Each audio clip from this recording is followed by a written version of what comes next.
Hey everybody, welcome to the Hang Up. I'm going to suggest to the producer that from now on we just use that shortened version. I don't think we need 2 minutes of intro, 45 seconds. We could do 30 seconds. We could just like hit one power chord and come in. Rawr. Hey, this is a call-in show. This is one of the many call-in shows here on the Line Network. This one happens to be mine. I will love it and squeeze it. This is my chance every week on Wednesday to kind of talk about what's on my mind, what I'm hung up on, so to speak, and then to take calls. And as always, theist callers are going to take priority. MAGA callers, woo-woo callers, anybody who potentially disagrees with us and thinks we're wrong about something and wants to explain it, you guys are going to take priority. We're not going to reserve quite as many lines for that tonight as we normally reserve. Because honestly, I don't think we're going to get calls on subjects like that. I will be happy to be surprised, and we will be putting them through. But MAGA is floundering, if not outright dying. And weirdly, not just because Marjorie Taylor Greene has decided to quit after, I don't know, making $25 million in what seems to be categorized possibly as insider trading. It's amazing how these people who, their entire net worth when they come to Congress is, $250,000, and they've failed at business stuff. And then they're here for 5 years. They earn a pension, and somehow or another, they've earned $25 million. Like, I don't even have money to invest that could possibly turn into $25 million in 5 years. I don't have the disposable capital to go dumping the money in like that. But, it's amazing how right after she bought some Palantir stock, it made a deal with the government and went up by like 50% or something. It's just shocking how wonderful these people, their business sense is when they get elected to the branch of government that controls the purse strings. But in addition to Marjorie Taylor Greene quitting, there are others threatening to quit because they smell what's cooking. They see the writing on the wall. And it's possible that the Republicans lose the House of Representatives even before the election, though I kind of doubt it. I think it's a little bit of posturing and threatening. They've had a number of big setbacks, not the least of which are the Epstein files that are going to be coming in whatever redacted state Trump and Pam Bondi managed to hide them in. And we're not forgetting about those things at all. And also, Twitter turned on a feature to show where accounts came from, how many times they've changed names, what their origin was. And while it was not perfect, it did expose that a bunch of high-profile MAGA accounts are actually being run from Eastern Europe and Nigeria and other places. These are people that are pretending to be Americans, pretending to be MAGA in order to bolster an otherwise a minority that should be much quieter in its presence than it is. And hopefully we'll work to get them back to a noise level instead of a signal level. We are living in a disinformation hellscape, and while it worked to get MAGA some support initially, it might, we hope, cost them all of that support in the long run. I've talked before about dead internet theory, and not that everything is fake, but we're seeing it over and over again. All these people created real and fictional Facebook accounts or social media accounts. And then some people get banned. Some people stop participating. Some people decide, I'm signing off, or their passwords get compromised. And all of those get farmed into people who just comment. I did, and not like one person with a bot farm of commenters. I did a video recently with Seth Andrews, and both on his YouTube and on his Facebook page, there were some obvious. I mean, when you go to look, you see the individuals who have no public-facing posts for 3 or 4 years, where the picture and the name doesn't seem to line up with who they seem to be writing as. You can tell that you're arguing with some people who aren't really real. And yet, despite the fact that these people aren't on my friends list and haven't made any public posts and don't have any friends in common, they certainly seem to find me, the same ones, over and over and over, even though they're not following me. It's amazing. And it's become predictable where somebody be like, oh, yeah, well, you said this, or you did this, or you're awful here, or just a ridiculous rejection of reality and a propping up of MAGA and Trump stuff in particular, much more so than God. On the God front, I'm finishing up some videos tomorrow on a handful of subjects, but we're either watching people get more irrational, and we would be happy to try to help them stop being so irrational. We're either watching people get more irrational at an astonishing pace, or we're watching more already irrational people happily letting you know just how irrational they are. I mean, some of the worst arguments. We've risen beyond just like flat earthers and Pizzagate and, I don't know, mole men living under the city summoning demons for the reptilian alien overlords. We've moved on to just flat out denials of reality, and where every accusation almost is an admission of what they're actually doing. And you have to wonder how much of what you're seeing, are you talking to a real person? Are you talking to an honest person? Are you talking to someone who's just baiting you? Is this just rage bait? Is it not just from the fake accounts and the dead internet, but like trolls, people that are just, oh, let me stir up the shit. Let me watch these liberal woke blah blah blahs, cry and whatever else, or he, I got away with saying a dirty word and mommy doesn't know yet. This is all the stuff that is the internet, and we've done it from the beginning. It's been dialed up to 43. Where is the honest discussion? Well, some of it's right here. So just as soon as you call in and bring it. If you have a way to call in and demonstrate that we're wrong about something, or that we haven't thought about something the right way, or that you have good reason for your belief, you don't have to prove God's real. You just have to prove it's reasonable to be convinced that it's God's real. That's it. I mean, explain to us what we missed that we should believe what you believe. And if not, explain why you're okay believing something that you recognize is irrational and that you cannot defend. In the masses of bots and trolls and whatever else, I posted a couple of news items on Monday. Monday is rat day, and so Arden and I were working, but I got a little riled up in the morning from things that were happening, and so I made a couple of posts. One of them was about Sam Harris being okay with Trump getting the Nobel Peace Prize, based on, while he normally objects to the madman theory of politics, this is an instance where the madman theory of politics worked in his favor, and so it warrants a Nobel Peace Prize for getting the hostages freed, proving that Sam has repeatedly and consistently egg-headed his way into centrist bullshit, because it's kind of like saying, hey, this asshole walked in and started punching people randomly and happened to knock out a criminal. Let's give him the key to the city. That's the madman theory of politics in a nutshell.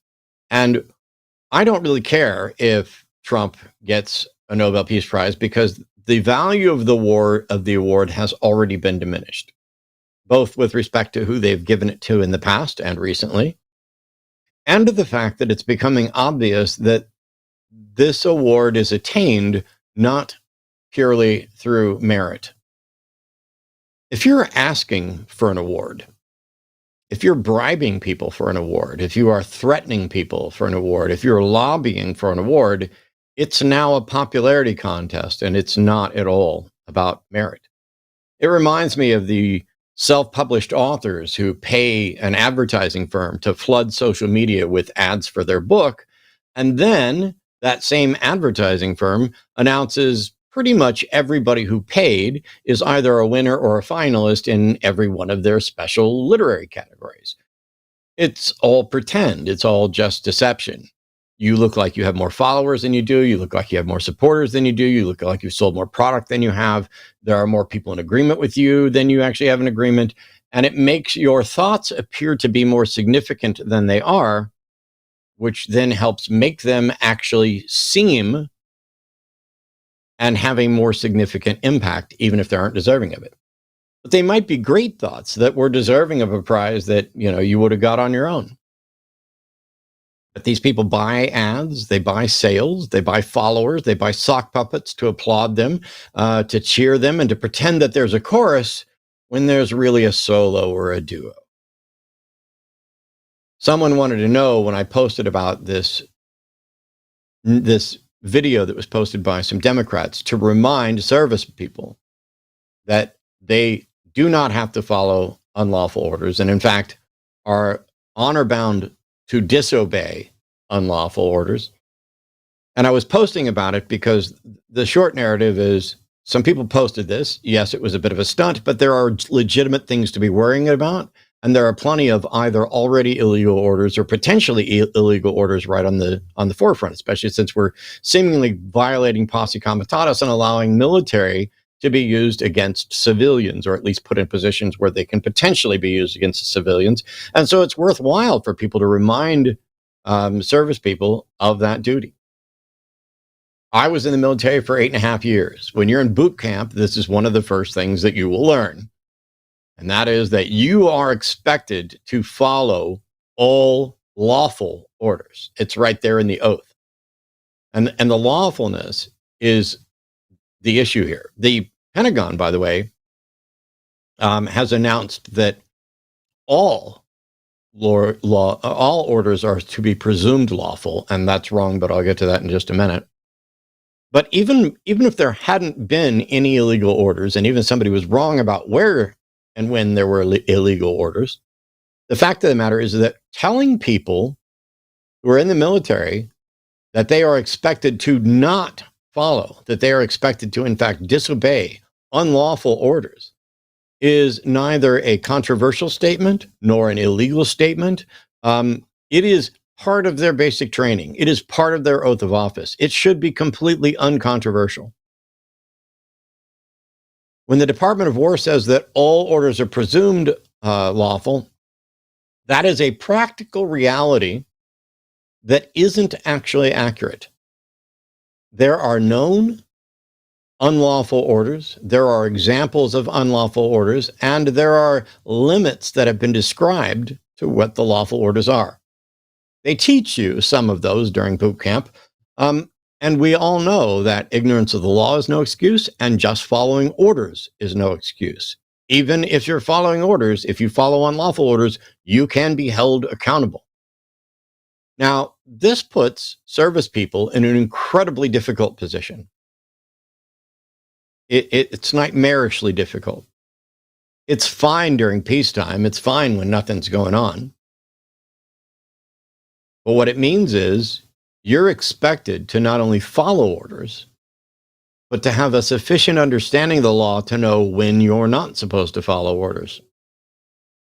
And let's just be honest, the overwhelming majority of service people are almost certainly going to err on the side of following orders. If there's any doubt in their mind about whether the order is legal or not, unless they are willing to put their career and potentially their life under the right circumstances at risk, they're probably going to follow it.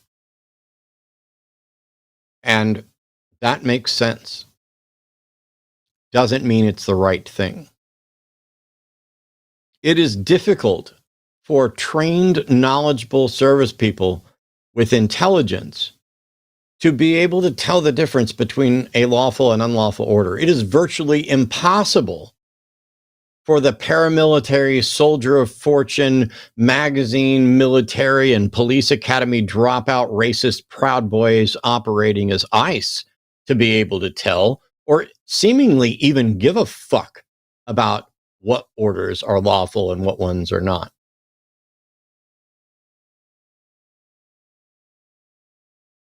The same, by the way, is true of your average police officer. They should be, but they're not experts on the law. That's why all of these auditors are posting videos of cops getting it consistently wrong. There are definitely problems with some of these auditors, and you might be legally in the right and yet engaged in vicious compliance that makes everything much worse. But it is, in fact, an important attempt to maintain compliance and understanding because it offers a legal defense. It guarantees that we offer a legal defense to every accused person. It guarantees that due process must be followed. The First Amendment auditors, no matter how crazy some of them are, no matter how annoying some of them are, they are, at least in principle, trying to demonstrate, hey, the law needs to be followed. The police are not above the law, and neither, by the way, are the military. But it's not working. We live in a world now where we often don't know what the truth is. We don't know who to trust with any ease or regularity the way we think we used to. We have more information and more misinformation than ever before. It's too much to keep up with. And there's too many things changing. And there's too many people making competing claims. This is legal. This is illegal. These guys are traitors. These guys are traitors. Who do you listen to? You see, after those senators and Congress people made that video reminding people not to follow illegal orders, President Trump lost his mind. In another one of his seemingly late night Truth Social screeds, screaming with all caps things, he was really pissed that those Democrats dared to suggest that someone might not have to follow one of his orders if it wasn't lawful. He called those Democratic senators seditionists who deserve to be hanged, to the point where somebody had to ask his ministers of propaganda if he actually was calling for their death. And of course, he wasn't actually calling for his death. He doesn't have to. All he has to do is grandstand, exaggerate, blow off some steam, and all of his little sycophants fall right in line. Speaking of falling right in line, the Pentagon is now investigating Senator Mark Kelly, who's a retired naval officer, an astronaut, and a sitting senator. And their announcement said, quote, the Pentagon said on November 24th that it is investigating Senator Mark Kelly for possible military law breaches with a review that may include recall to active duty for court-martial or administrative measures. The Pentagon noted that federal law prohibits actions that interfere with military loyalty and morale, citing the UCMJ, and that Kelly, as a retired Navy captain, is subject to potential recall. The UCMJ is the Uniform Code of Military Justice. It is the legal binding document for everybody in the military. And the Pentagon is right that actions that interfere with military loyalty and morale are potentially illegal. The problem is, Hegseth, put down the bottle and listen. Their loyalty is to the Constitution, not to Pete Hegseth, not to the Secretary of War, not to Donald Trump, not to the president, not to MAGA, not to any individual. Military people take an oath to the Constitution that you and your leader are violating consistently and regularly. Kelly isn't remotely afraid of this. He's been actually engaged in what I would call some well-done grandstanding with pictures of his medals and pointing out that he's not scared, that this is all fear tactic, that they're trying to shut him down in order to shut all of us down, and he's not going to allow it. And there have been some retired judge advocate general lawyers who said they're willing to come out of retirement to defend him if the Pentagon continues to pursue this. It's time for generals to stand the fuck up and shut this the fuck down. The military has a commander-in-chief, but that commander-in-chief is subject to the Constitution. And when people use their free speech to remind people that the commander-in-chief cannot give you illegal orders, and neither can anyone else, and expect you to follow them, they are doing the right thing.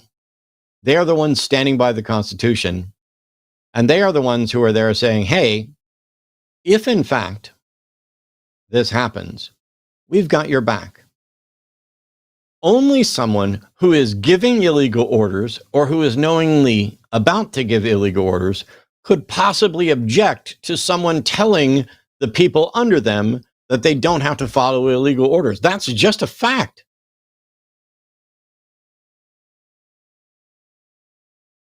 It's one thing to have a clueless, cowardly president who doesn't understand or value the military, the Constitution, due process, or the UCMJ. It's another thing to have a Secretary of War who eagerly adopted that term over Secretary of Defense, who will absolutely keep doing whatever the president wants, no matter what the law is, including rounding up patriots who merely remind service members of their duty to not be the frat boy follower sycophant that the Secretary of War currently is. I've been watching interviews with MAGA supporters who wrongly believe that military have to follow all orders, that all orders are legal, that all orders are presumed legal. And that's the message that's coming out of there. That is simply not the case. And that's why military members, military generals, military lawyers, judge advocate generals, senators, representatives, veterans are starting to line up and say, no further. You don't get to tell me I can't burn a flag. You don't get to tell me what I can say. You don't get to tell me what I can wear. By the way, that goes for the Secretary of Transportation, too. I'm wearing nothing but pajamas on planes for the rest of the time. That piece of shit sits up there thinking that he can solve actual problems by telling people, well, why don't we just dress a little nicer? That'd make us all feel a little nicer on the plane. No, what makes me feel nicer on the plane is knowing that the planes are secure, knowing that we haven't fucking shut down air traffic controllers, knowing that maintenance hasn't been skimped on, and knowing that I'm going to be able to sit there comfortably even if something goes wrong. It's wild to me, the things that they choose to care about, the things they choose to make hay about, the headlines that they want, and how they still manage to benefit from those headlines. The United States of America is a failed experiment, and every Thanksgiving I go and I watch a 2-minute and 20-second video. I'm not going to play the video, because for those who aren't familiar or who aren't particularly literary minded, the fact that the video drops the N-word would likely get this video flagged. And it might also confuse people who kind of were half paying attention. It's used fully in sarcasm. I also won't be reading the entire text of this, but it's worth your 2 minutes to go look up William S. Burroughs' Thanksgiving Prayer.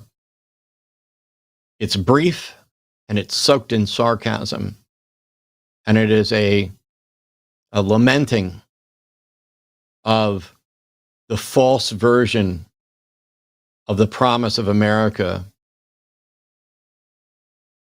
A couple of the lines briefly from it.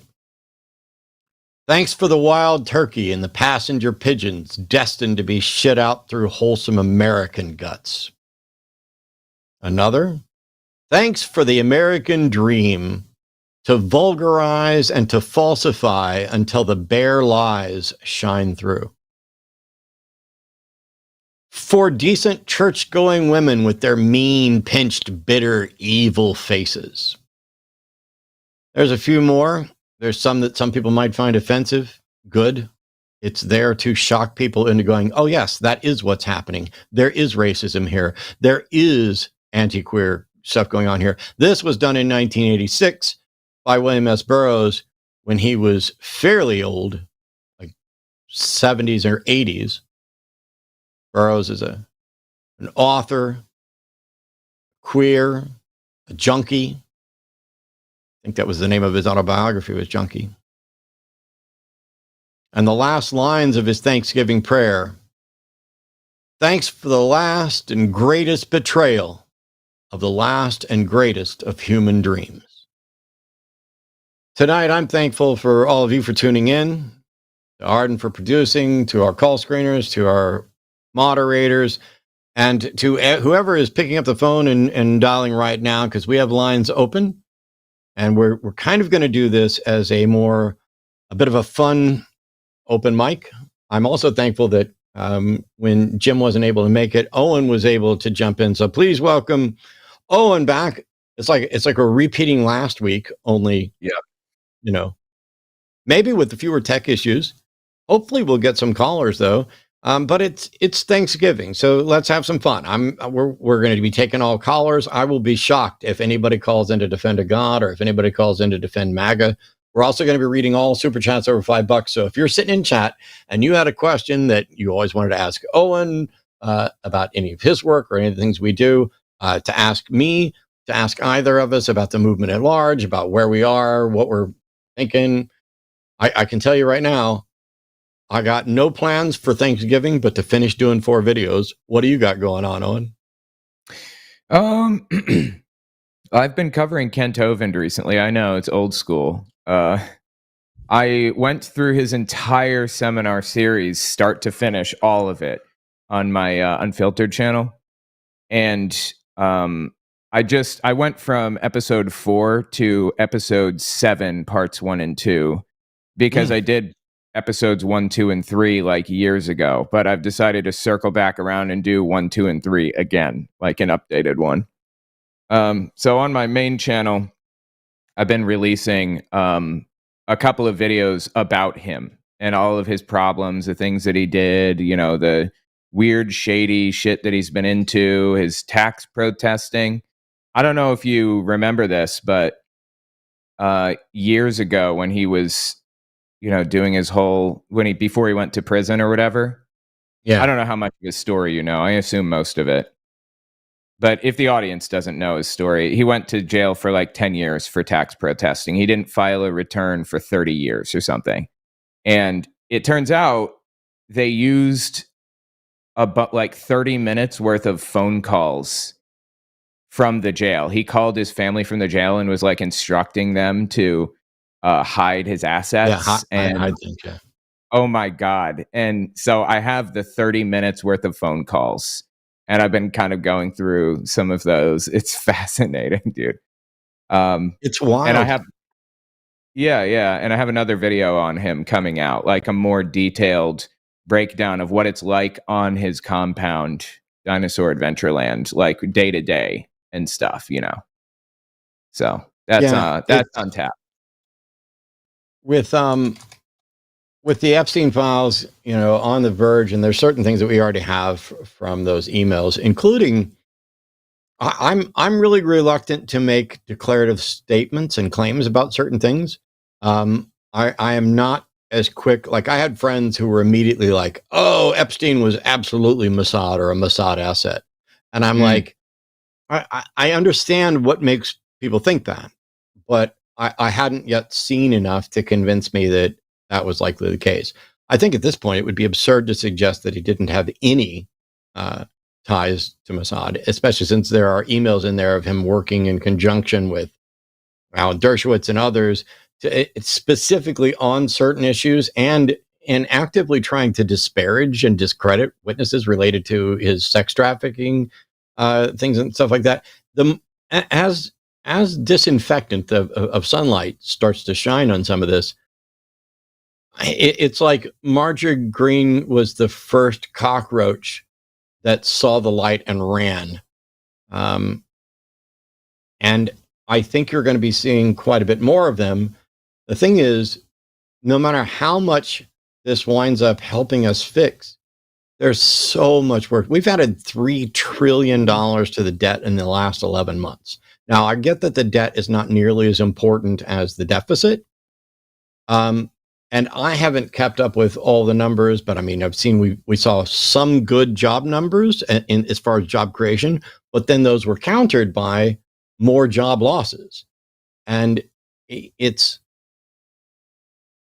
I was asking, somebody asked me the other day if I had plans for Thanksgiving.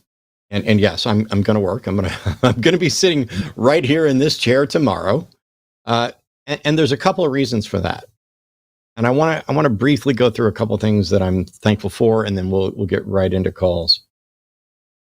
It's really easy to make a list of things you're thankful for.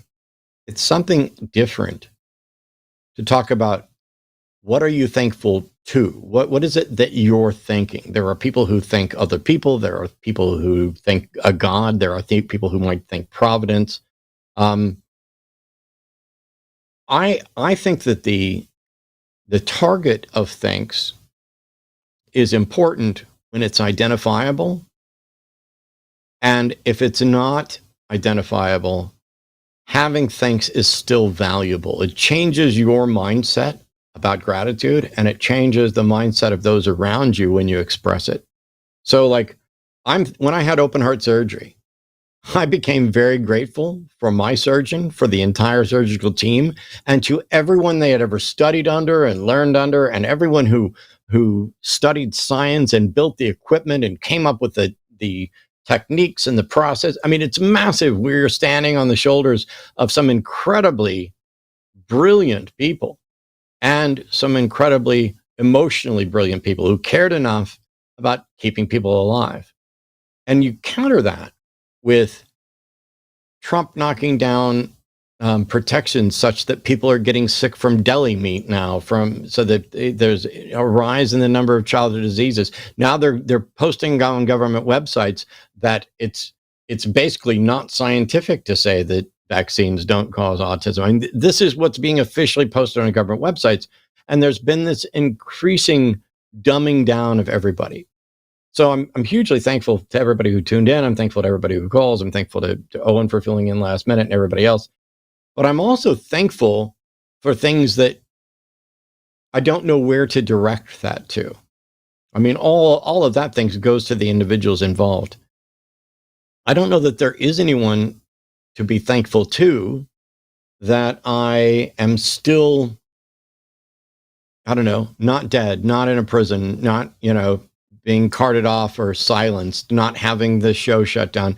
It's not like there's an actual individual entity to direct that thanks to, but the gratitude is still worth feeling and sharing in the hopes that it's really hard to be mad at somebody you like. It's really hard to be hateful towards someone that you love, that is part of your family. And it is hard to yell while smiling. And I would think that it is, at least to some extent, harder to hate and to be apathetic towards the other humans on the planet if you're grateful and don't know where to direct it. Because I choose to think that if I don't know where to direct it, shouldn't it belong a little bit to everybody? Everybody who's contributing to the world we're in? I don't know. Yeah, and on another note, just tangentially related, earlier you mentioned Pete Hegseth. I heard somebody call him Pete Keg's Breath, and I thought that was pretty clever. Pete Keg's Breath. That I like that one. Yeah. We're gonna do calls. We got some people lining up here right now. Just as a reminder, our lovely and talented producer probably has a list of what all's going on, and I know things are a little chaotic right now. What with the fact that tomorrow's Thanksgiving, there may be some items going on. There's always LineCon online and tons of other things that we're working on. Arden, do you have a schedule that you'd like to run through? We don't have anything scheduled yet for next month. I think we're going to be working on that probably tomorrow and Friday. See, everybody needs to know that was unplanned and not an attempt for me to show that we didn't have something. I had been so distracted today that I didn't touch base before we went live, and we were scrambling a little bit to get a sub in. So yeah, we're going to fly by the seat of our pants, and you guys are just going to tune in. You're going to hit like, you're going to hit subscribe. You're going to go to patreon.com/calltheline. You are going to go to linemerch.com. You're going to help us try to have fun and enjoy things. And we're going to start by going with callers. And that starts with Christopher. Christopher's calling from Oregon, pronouns are him. Christopher's an atheist that wants to talk about what life was like when we got into the world of skepticism. How you doing, Christopher? Hey, Matt. There's a famous video floating around on YouTube of you, and I'm not sure if it was like the very first time ever, but kind of one of the very first time you had called in to local public access atheist program way back in the day. My question is, if you remember the very first time you called in, to an atheist show back then, what your life was like, and I'll take my answer off the air. Thank you. Oh, okay. Yeah, I remember what my life was like because I was already a skeptic and already had kind of recently found my way out of religion, but I'd been a skeptic for ages. I didn't know how to, or hadn't applied it to my religious beliefs. And so that would have been, I think, December of 2004. That probably would have been the first time I called into the atheist experience.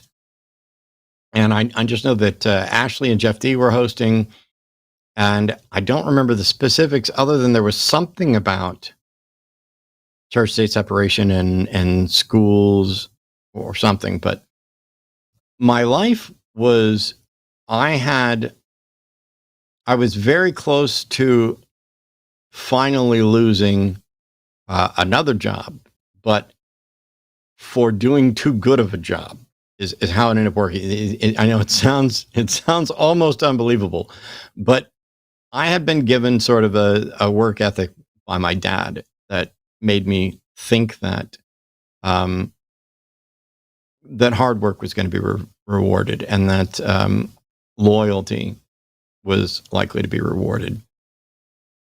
And I had found out that that's not true because I worked my ass off and found myself unemployed. And I thought God was punishing me. I thought it was, hey, God wanted you to be a preacher. You refused, you rejected it. So now God's going to punish you for not doing what he said. And after that time period was up and I found my way out to a secular mindset, even before I called the show, I was in a position where I knew where I was, but I had no idea of the broader kind of secular community or movement. Had no idea about, what was going on, in those movements at all. And it was scary to be exhilarated while also finding out, hey, the world is more messed up than you thought it was. It was fun because I felt like, hey, I can do something here. I have a mission, I can maybe help some people. I can, if I figured out how to stop believing, other people should be able to figure out how to stop believing. They just haven't heard the things I did. And so I was really excited and going home, was active, and it really didn't slow down much. Granted, I probably do more shows per week now than I did back then, but yeah, I don't even know. Christopher took his question offline. I'm not sure how else to address it, but when you started finding your way out and realizing that there was a whole world out here of non-believers and skeptics and a way to think that I'm assuming, like me, had always been there but eluded you in some respect on some subjects. How were you feeling about it? Well, I remember, I was sitting there talking to my ex-brother-in-laws, my sister's ex. They were both Jehovah's Witnesses, my brother-in-law and my sister at the time, and I was disfellowship, but I still believed it.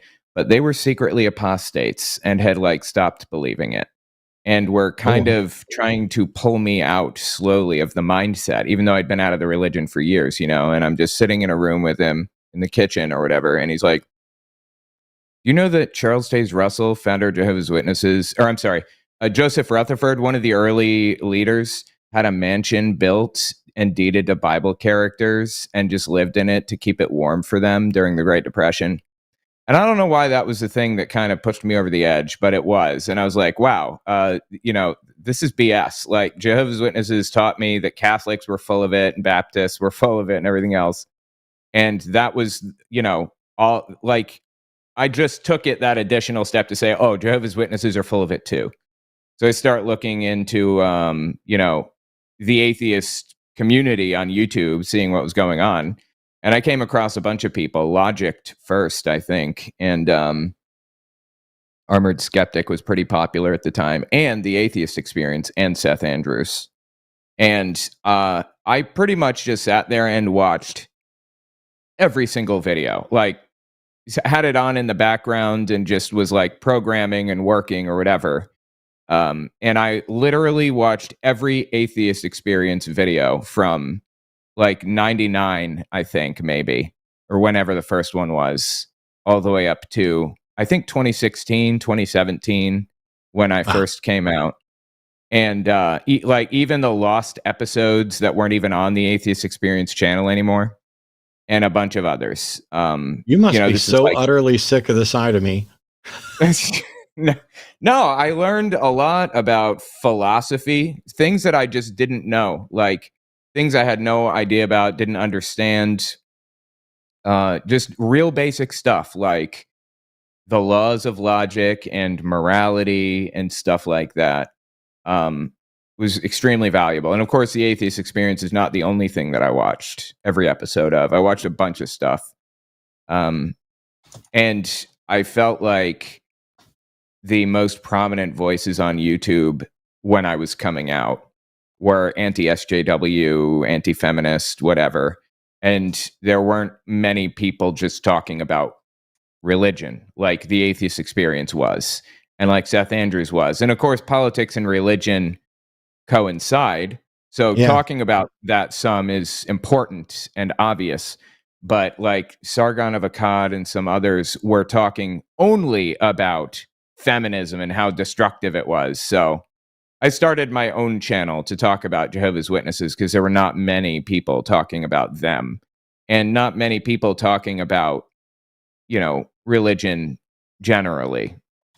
And it was all over from there, really. So yeah, that's where I was in my life. I was actually, I got my very first job in software when I started to get out of it. I had just exited addiction and got a job in software in Florida. And I was a single parent alone in Florida, just me and my like 5-year-old. And it was very hard. But yeah, that's where I was in life. I remember, we're getting ready to go to another call here in just a second, but I remember early on when I started with, somebody was asking, oh, what was it like when you first started and how'd you feel? So I called into the Atheist Experience around, it was December of, I think, 2004. You can go find that episode. That was the first time I knew about the show, but I hadn't actually spent any time watching. I went out to the mailbox at my apartment building, and Jeff D used to live at the apartment building that I lived in, but had just moved out like a week or so before, but he left a flyer up on the mailbox for the show. And I happened to check the mail, which I hate doing. I happened to check the mail exactly on Sunday, like as the show was going live, and I saw the flyer. So I went in and was like, oh yeah, I've been meaning to watch that. I watched it. I called in. They invited me down to the after show dinner. I went down to the after show dinner. The next week I was there working in the back, helping with lower third graphics and screening calls and all that, learning the kind of behind the ropes stuff. And a couple months later, in March, Jeff D forgot that it was his week to do the show. And Ashley knew that I had just written a thing about the 10 Commandments Monument decision. And he's like, well, you want to go on? And I was like, sure. And I did the show. And well, I'm not doing that show, but I'm still doing the same stuff. It's the same mission. But early on, there were people who were, the Atheist Community of Austin is a 501c3 nonprofit educational organization promoting positive atheism and separation of church and state. There you go. I can't help but not spew out the whole thing that I said for years. But that meant that when we wanted to talk about politics, we needed to have a different show that wasn't controlled by them. So even though it was the same people, it wasn't produced in the same way, and that was nonprofits. And that was something that Jeff D, Dennis Lubay, and Russell Glasser put together specifically so they could talk about, Bush and politics and things like that without causing any problem for the organization. And then eventually we kind of dropped that because we realized, hey, you're allowed to talk about the issues. You're just not allowed to endorse candidates and stuff like that. But we'll dig into more of that if we need to, but we got callers lining up here. Hello? So calling right now, we have, I apologize, we're not going to be able to pronounce your name right. Is it Yver? Oh, you're so close, Matt. That's almost perfect, and I prefer yours. It's closer to the Gaelic variant. It's from Scandinavian, but yes, it is Ever. Ever. Ever, pronounced here is a deist. Community helps heal, and that's why I go to my local church. Well, thanks so much. Tell us all about it. What are we missing, or are we not missing it, and it's just something for you? What a great opener, Matt. Thank you. I wouldn't say you're the two of you. I don't know you personally that well. I just know Paul and Matt. And that's the names I've got. You could not be missing anything. Paul. And in fact, it's Owen. Oh, Yeah. Owen, I'm so sorry. I thought I heard Paul's voice. I apologize, okay. Owen. No sweat. You're good. Hopefully it doesn't happen that often, because then I'd just be guilty of a shibboleth. But I'd love it if you confused me with Paul. I mean, that'd be... Okay, so Paul and other Paul, double Paul. Okay. All I meant to say is just to be a positive voice for whatever people who are in a non-community out there, even if they're atheists. The reason I love the line, and I used to watch way more often than I do now, is because it was like a church to me. I would just chill and watch you two, or watch Forrest or Erica or whoever's on, Chewed Gum, that kind of thing. And I would do Bible study because I wanted to be like Justin and quote all the passages, but I'm bad at memorizing ancient Hebrew, so I gave up on that. Yep. So I'm confused, and that's Me too. probably pretty common. And so are you saying that the line is still essentially yours, or do you attend some other church? I don't just watch the show. I hang out in the chat all the time. I hang out in Justin DZ's chat more from Deconstruction Zone, because his chat's way funnier than your guys'. Sorry, but yes, I absolutely love the chat. I would consider it the Buddhist terminology in Pali Canon, I believe, is Sangha, although I would translate it as Sanghavada, but that's a personal spin. So I'm trying to just mostly have fun with this, and yet everything in my being has me saying, so what about deism? Yeah, I'll get right to it, Matt, if you want me to. You're not going to like it, though. Well, it depends on how high you are today. I'm not high at all. I don't ever do the show high, except for when we did like fun game shows. Oh, I apologize. I wasn't meaning to infer to imply your professionalism was slipping, Matt. That was very oafish of me. I apologize. Please accept my apology. Yeah, you're good. You're good. I'm not baked, but I probably should be. What's up? Yeah, exactly. I was just going to ask, as long as your Zen is above a 1.5, or you've at least lao-sued yourself, all I was going to say is the line, and you in particular, Matt, taught me how important vocabulary is as a means for communication, because once you said I don't have a belief system, and it took me about 5 months to reconcile how that could make sense, because I didn't understand what you meant. I'm an etymologist. I have to know what that means, but I eventually understood, and that's why I got less confused and enjoyed the line a lot more lately. Okay, that wasn't an answer to the deism thing. Oh, right, the deism thing. You're right. I did fall off track. Deism, and so as far as I understand it, is just a substandard variant of Shintoism or proto-animism. So if a cup exists, there might be a cup spirit, therefore you have a cup form. If that's not true, who cares? But if we pretend it's true, it sometimes is useful, because I can say, sorry, cup god. If I drop a cup, if I break a glass cup, I can say, oh, kami of glass, please forgive me. Or if I say something that would make my mom upset, I say, sorry, Mr. Rogers, because it would make him upset. Okay. So your argument is that deism... Well, not an argument, sorry. No argument. I'm not arguing anything. Does it have to be a debate? I'm sorry, I just called in for a discussion. Oh, no, it doesn't necessarily have to be. Let me rephrase. It's going to be a little bit of a debate because we don't agree, but genuinely all I'm trying to do is understand whether or not this could make sense, and is it just metaphor? But go ahead, Owen. Do we need to set a priori, Matt? I wanted to before, but I didn't know if you preferred to do that formally or not. To set a priori? A priori terms? I'm going to let Owen keep going, because Owen had a question that I interrupted. Right. Let me just ask you this, and maybe we can set some a prioris if you want. Yes, please. So you're saying that you think that believing in deism is not destructive and it can sometimes be useful. Is that what you said? It's from a purely practical standpoint. Sorry, go ahead. No, you're good. If that's what you're saying, I understand where you're coming from with that, but I completely disagree. I think that believing false things in it is inherently destructive. Would it be okay if I used a syllogism to counterpoint? If you would like, sure. Lay it on me. Would believing my stuffed animal could talk cause any living harm to a consenting individual? It is plausible that it could. Yes. Could you explain how, please? There are a lot of possibilities. All right. First of all, if absolutely nothing else, I could say you're more susceptible to believing false things like that, which could lead to harm down the line in other situations, even if that specific thing is not harmful. So slippery slope, but I'll refute based on a fallacy. No. Okay, slippery slope is a fallacy when you assert that something necessarily leads to something else. The fact of the matter is, I'm sorry, I don't know why you're trying to talk over me. If you're asserting that it necessarily leads to something else, when it comes to, hey, you have beliefs. Beliefs are the result of thought processes, correct? Heuristics. Unless you have good reason to believe that a specific belief is part of a heuristic that can only ever be applied to that specific belief, you must consider that that same heuristic is going to be used for similar belief claims and can then lead you, likely, if you're going to be intellectually consistent, in believing things that also aren't true. And some of them won't be harmful.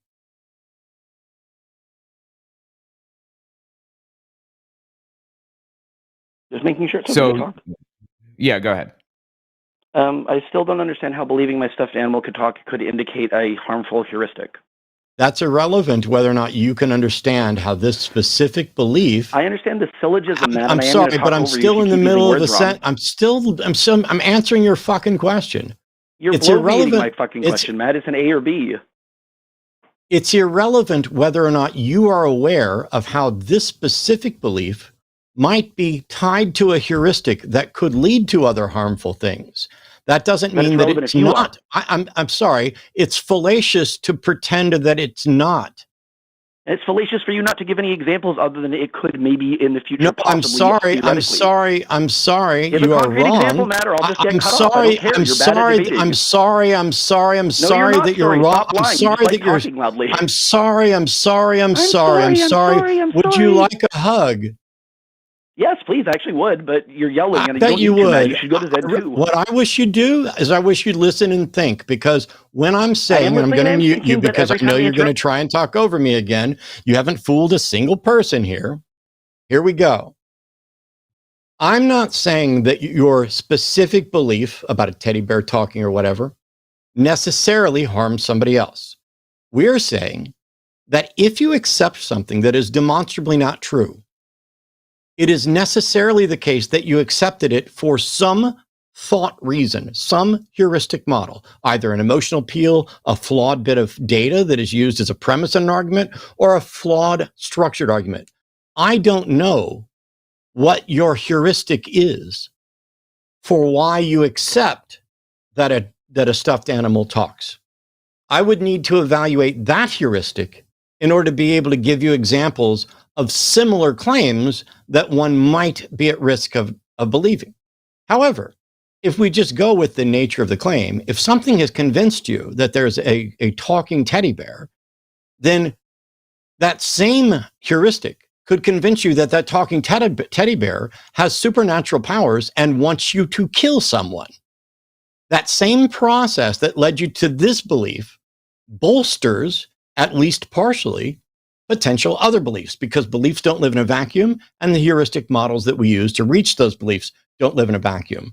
Your thoughts intertwine. They make a web that are your understanding of reality, and your beliefs absolutely dictate your actions. So if you don't have some contravening belief that it would be wrong under all circumstances to do what the teddy bear says, then yes, in fact, it would be a slippery slope to say, because you believe this, you will necessarily do this. It is not a slippery slope to say that this belief in something that's not true is the result of this flawed heuristic that is likely to be used to evaluate other claims. That's what I'm saying. And it's not up to me to come up with examples of how your flawed heuristics. If you say, hey, I believe in a teddy bear because I heard it, cool. If it's not true, you now have a flawed belief, and you're comforting yourself by acting as if you don't have any good reason to think that it has any further consequences. But the reality is, from what we understand about how we think and how we build heuristic models, it absolutely is likely to have other impacts, and none of us necessarily know the extent of them. So why try to excuse beliefs as not harmful when you haven't demonstrated that they're not harmful? If you're going to claim that there's no harm in you believing it, that is a claim you need to demonstrate. It's not up to us to prove that a specific claim and heuristic leads to harm. We're just pointing out in the general sense, if you have heuristic models that lead you to false conclusions, those models are by definition flawed. Hopefully that's clear. Welcome Talking back. like a bloviating donkey. Okay. Okay. You've been on mute that entire time, and I explained it to you in great detail so that you would understand the basics. I no longer believe you're for real. I don't believe that you're a sincere caller. Oh, you hung up, but I got your phone number, and I'll be adding it to the phone numbers that we're not going to be taking calls from tonight. So if you call back, you have to call back another way. If you'd like to, we could have a phone conversation someday where you could explain why you call in and pretend that you're this longtime listener and the line is your church and you're a deist. And then the second we ask you to defend deism, you lose your shit. I don't know why you were saying I wasn't going to like it and I needed to be at Zen and a half. Yeah, I think you're just a fraud. And I think when I called you out and when I didn't lose my shit the way you wanted me to, as you sat there and yelled at an empty phone that nobody could hear, thank you. Thank you for your attention to this matter. Thank you for calling the show. Thank you for providing us an example of yet another person who claims they have a God belief that they cannot defend, who does not understand the burden of proof, who does not understand heuristic models, who does not understand how to argue, and who will not engage in an honest conversation, even when a couple people are just pleasantly saying, hey, do we have any reason to believe that? What are you getting out of it? You're full of shit. Shall we move on?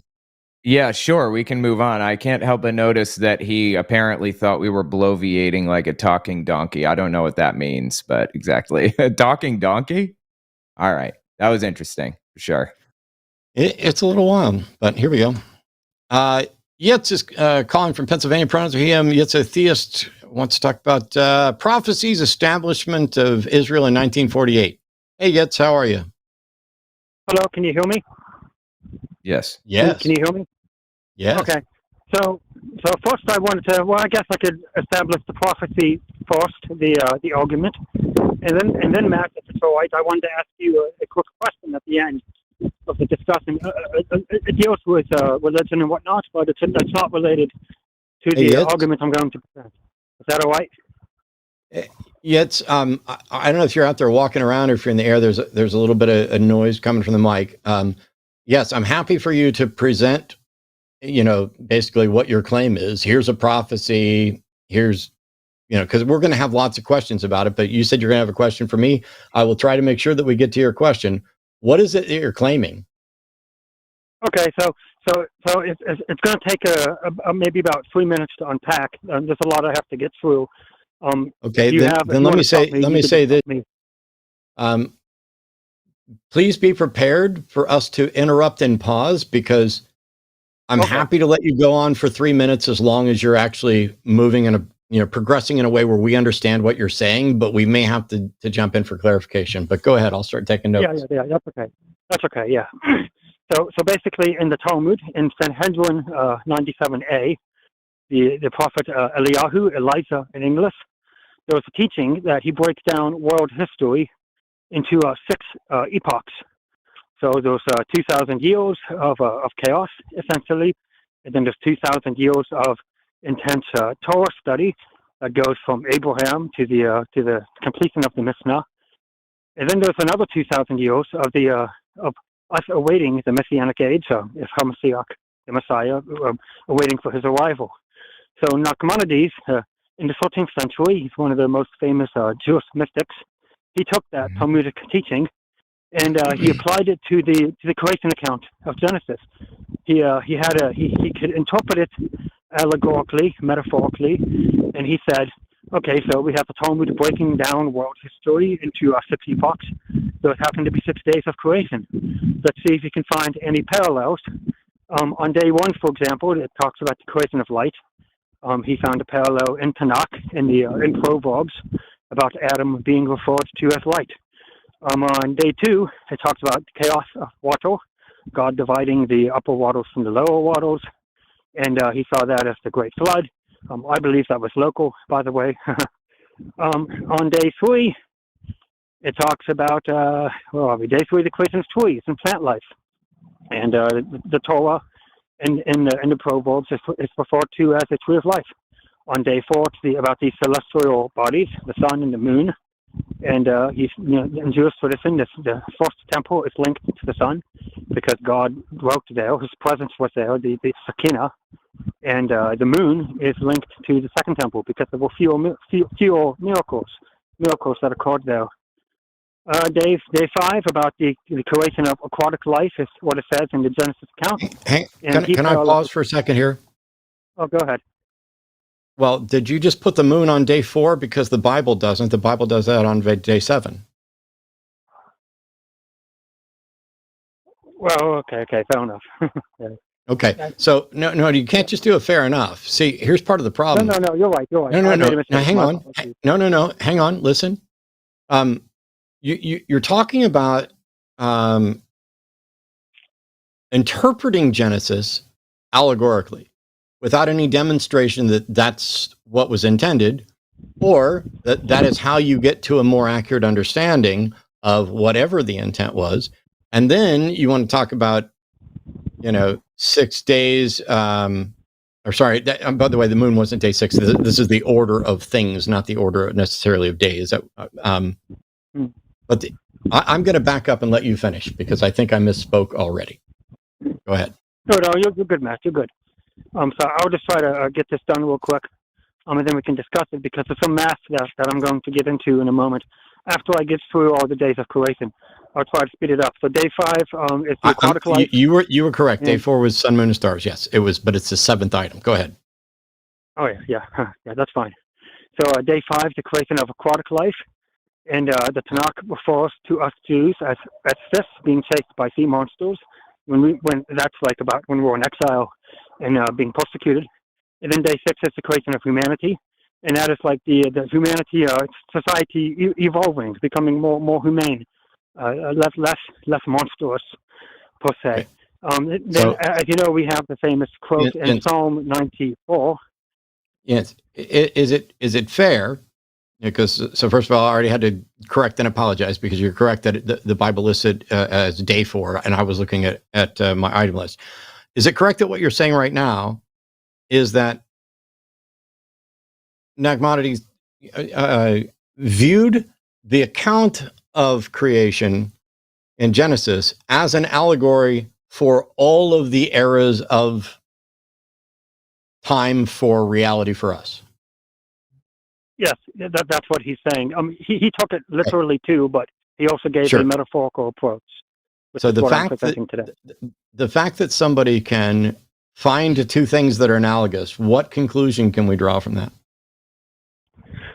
Well, I see your point. You could say it's just connecting the dots or whatnot, but there is math that I will get to in a moment. Should I go to that now? To the math? Yeah, there's math that goes into what everything. Math? I just laid out what math So what's the conclusion that you're going to try to draw from math? Well, the conclusion is that you could plot out these dates, and if you do the math, it gets to pretty close to the date of the reestablishment of Israel in 1948. That's the argument. Okay. So what? I do have to go through a little bit more. What is the explanation for this perceived coincidence that is almost lining up? Yes. So he was able to parallel these Croatian days to epochs in time. But what's interesting is that he actually made a mistake in his calculation, because he calculated based off, he did not take into account 12 hours of night, which if you plot from 6,000 years ago, so if you do the math from 6,000 years since the creation of Adam, it gets to like the 1390s. So he thought that the Messianic age could potentially start in the 1390s, but he was incorrect, because in the Torah, the day begins with the preceding night. So you have to add 12 hours as well onto the day. So that pushes everything up 500 years. Why would when the counting of a day starts change the number of hours in the day? The number of hours is the same no matter when night starts. Are you saying he was only counting half of a day? Well, no. The point of a day. Let me try to explain like this. Like when a day happens, it's like a new epoch has begun. So that's what I'm trying to explain. So not the numbers per se, like when the numbers are arranged, but we're talking about if the days apparently correlate to the epochs that he was trying to suggest. Like day one is 1,000 years, day two is 1,000. I'm still at this point where let's assume for a second that you can make an analogy of Genesis for each of the 6 days of creation that aligns remarkably with the chronicled history of the earth as we understand it. I don't think that you can, but let's assume for a second that you can. What conclusion can we reach about that coincidence? Well, I mean, I would think that, maybe there was, maybe God communicated these secrets. What is the justification? What is the justification for thinking the most likely explanation for this coincidence is that there's a God who told the false story of the origin of the earth in order to hide a message that would be completely useless to us by the time we found it? Well, you see, Matt, I believe that to these people back then, they would have maybe understood it as metaphor from the beginning. Wouldn't you think that's reasonable? That maybe they would have seen it as a metaphor. No, I don't think that it's necessarily reasonable that they would have seen it, but also, even if they did, even if they all believed it all this time, that doesn't tell us anything about how and why. It doesn't mean that there's a God with a message. It hasn't done anything to edify the world or give us any sort of instruction or explain anything. It doesn't even line up exactly. I'm bending over backwards to grant it a uniformity or that just doesn't exist. And all I'm asking is, even if it was completely correct, could we then conclude that it was a message from God? Well, Matt, if it's all right, if I could get to the math, because I think it would all be clear. I think if I can get to the math, that's where I'm going. I really wish you'd just answer the question, because I really wish you'd just answer the question, because the reality is there is no math that you or anyone else can come up with that will be better than what I just granted you, which is that, let's say absolutely everything lines up mathematically perfect. If I grant all of the math, what conclusion can we reach? Is that sufficient to reach the conclusion that this is a message from God? I don't care about the math. I'm granting the math. Yeah, and let me ask you something real fast. You would be correct. Can I ask you something? Let me ask you something. I assume you're not a Jehovah's Witness, and I assume you know that Jehovah's Witnesses have a lot of very complex math that logically leads them to believe that 1914 is the day that Jesus came to the earth, right? And it's also the day that World War I started. Their math leads them to that. And their math adds up. It adds up. I mean, assuming certain variables are correct, which they got the wrong variables. But, 2,520 years or whatever from like the day the temple fell leads to 1914. Does that mean they're correct, even if their math adds up? Do you believe Jehovah's Witnesses are correct? Well, with all due respect to them, they don't even have the Hebrew grammar correct. Okay, but if their math is correct, does that mean they are correct? As a Jew, I would say that it is a coincidence. Okay, well, why is it a coincidence in their case? And why is it a coincidence if you're a Jew? I mean, you just basically admitted that you have a bias against counter interpretations that you will dismiss merely because you're a Jew, not because of the substance of what they're claiming. And when their claiming is put on, when what they're claiming is put on exactly the same footing, you dismiss theirs because you're a Jew. That's a bias. That is a prejudice. How do you tell which one's right? Well, I dismiss theirs because I'm a Jew. That is not a path to understanding reality. To be fair, I'd have to look at. I haven't studied their claims. I'd have to look at it for. No, look. Let me tell you, their math is correct, assuming certain variables, which they're wrong about the variables, but that's another story. Assume their math is correct. Does that mean they are correct? Does that mean Jesus returned in 1914? If their math is correct, he didn't come in 1914, right? Right. That's right. Even though their math is correct. Yeah. But this case is different because in 1948 something did happen. So if I can get to it real quick. Yeah. Well, in 1914 something happened. World War I started. But I thought you said that they claimed that Jesus was going to come back, and that didn't happen. Is there a verse in the Bible? Is there a verse in the Bible that says the nation of Israel will be born again in 1948? The answer is no. Yeah. But the argument I'm making is that if you take a Jewish literature as a whole, they're all pieces you could put together that apparently do point in that direction. Okay. Is it all right if I continue? No, Yitz, listen to me. I don't know why this is so fucking hard, Yitz. Listen to me. Even if I grant you everything you're about to say about the math, that it all works out, my question still stands. What the fuck does it mean? How could anybody reasonably conclude that this was a hidden message from a God just because things might have worked out a certain way? Well, maybe one would conclude it was a coincidence, you know? It's at the very least, it's just interesting. Oh my God, Yitz, do you understand the purpose of this show? It's not for you to call in and tell me what your bong rip theology says and that it might be coincidence. I want to know what the reason is to think it's not coincidence. Well, I would have to present the math real quickly. No, Yitz, no. Yitz, I'm granting the math. I don't need you to fucking present the math. I'm granting your math. Can you do this without wasting all of our time by spewing math forth in a vocal sense that is absolutely useless to everybody? I am conceding all of your math. What does it prove?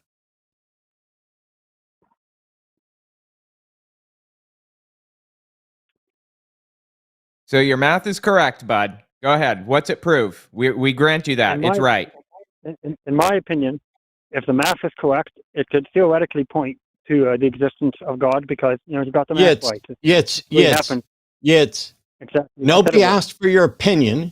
I want to know what the argument is, what the evidence shows. The fact that your opinion is that it might point to a God, I couldn't give less of a fuck, and neither should you or anybody else. Well, there was more that I wanted to say. Is it all right if I continue? I'll try to be really quick. Do you have a case? Do you have an evidence-based argument for a position? Yes or no? What is the position? What is the position?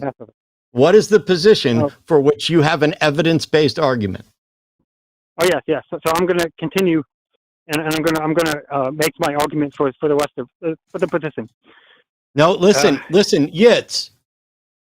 What is the position that you're going to present for which you have an evidence-based argument? What do you believe? Well, what do you mean by position? Like, you mean my argument? What the fuck are you claiming that you're going to try to prove? Okay. I think I understand. I'm going to claim that there was a bunch of messages in the Talmud and in other Jewish literature that have certain dates, and if you add those dates up, you get 1948. I don't give a fuck. I've already granted that. You don't get to disguise your math. Let's assume that I agree with you that there are a bunch of messages in the Talmud that if you add them up to certain dates, you get to 1948. My next question is, what does that prove? In my opinion, it would prove that I don't care what your opinion is. Demonstrations of fact. Demonstrations of fact are not opinion. I've already told you I don't care what your opinion is. I'm asking what you can demonstrate, which is why I asked you if you had an evidence-based argument. What is your fucking evidence to demonstrate what these messages prove? The math would demonstrate at the fact. No, it doesn't. No, it doesn't. No, it doesn't. No, it doesn't. No math can demonstrate God or a likelihood of God. Math proves Jehovah's Witnesses are correct, right? Okay, fine. So you Jehovah's Witness now? I mean, I'm not a Jehovah's Witness because it's not my Why my not? heritage. Why not? Well, wait, it shouldn't have anything to do with heritage, right? This is about facts. And Jehovah's Witnesses have math, and you have math, right? So let's say if you're correct on your math, Jehovah's Witnesses are too. You admitted that their foundation is incorrect. You've already admitted that to me personally. Okay. That's fair enough that their variables are incorrect, but they have math that adds up to this, whether their variables are incorrect or not. Yeah. If their math is correct, does that make them correct? I'm trying to make a point. Correct, yeah. If the math was correct, then yes. Here's the point. It doesn't matter what math you have. It doesn't matter because people can see patterns in anything. Have you ever heard of pareidolia before? You remember that face on Mars that everybody thought they saw? And it turned out to not be a face at all? Are you seeing the point I'm trying to get to? We see patterns in everything. No. Yeah. I see your point that, theoretically, I could be connecting the dots per se. Yes, that's understandable. Yeah, and even if you weren't connecting the dots, it's conceivable that people really did put a whole bunch of little codes or messages into the Torah believing that things would happen, and maybe you just had to tweak one or two little things to get it to line up exactly right, but they really did put in. I'm willing to even admit that. Maybe, who knows, right? But does that mean that the whole belief system is correct? What? A lot of these scribes would have been highly intelligent. They could put codes, sure. For example, in the text. Sure, I can see that. Fine. But does that mean that the whole underlying infrastructure is correct? No, it doesn't. I agree with you. There are a billion people throughout history, billion groups that have claimed math equations, and things have happened on those days that their math added up to. That doesn't mean that Harold Camping was correct about anything, or Jehovah's Witnesses, or anybody else. Just because you have math doesn't mean it means anything. What's your name? What's your name, sir? Owen Morgan. Oh, Owen. Okay, nice to meet you. Owen, is it all right if I continue just a little bit more, and then I'll ask Matt my follow-up? People have said that. People in the chat have said that they want to see the math. They want to hear the math. Is it okay with you, Matt? They're so full of shit. Okay, go ahead. Okay, go ahead. Lay the math. Our chat are liars. Thank you. Okay. So in Sanhedrin 38b, it was discovered that there was the famous sage, the Gra. He was really highly intelligent, and he uncovered another layer in a different Talmud in Sanhedrin 38b, and the Midrash breaks down 12 hours of Adam in the garden, and it says in the fifth hour he rose up on his feet.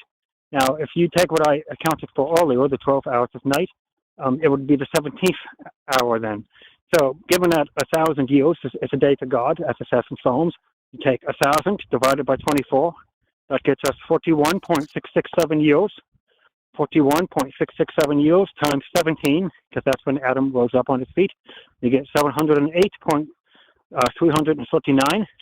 Now, since we're in the sixth millennium, according to the Talmud, the 5,000 mark, we have to add 5,000. So 5,000 plus 708, and we get 5708. In the Gregorian calendar, that gets exactly to 1948. Now, here's where it gets really interesting. The 0.399 represents a fraction of a year. So you have to take 0.399 times it by 12. You get 4.068. That's the month of May.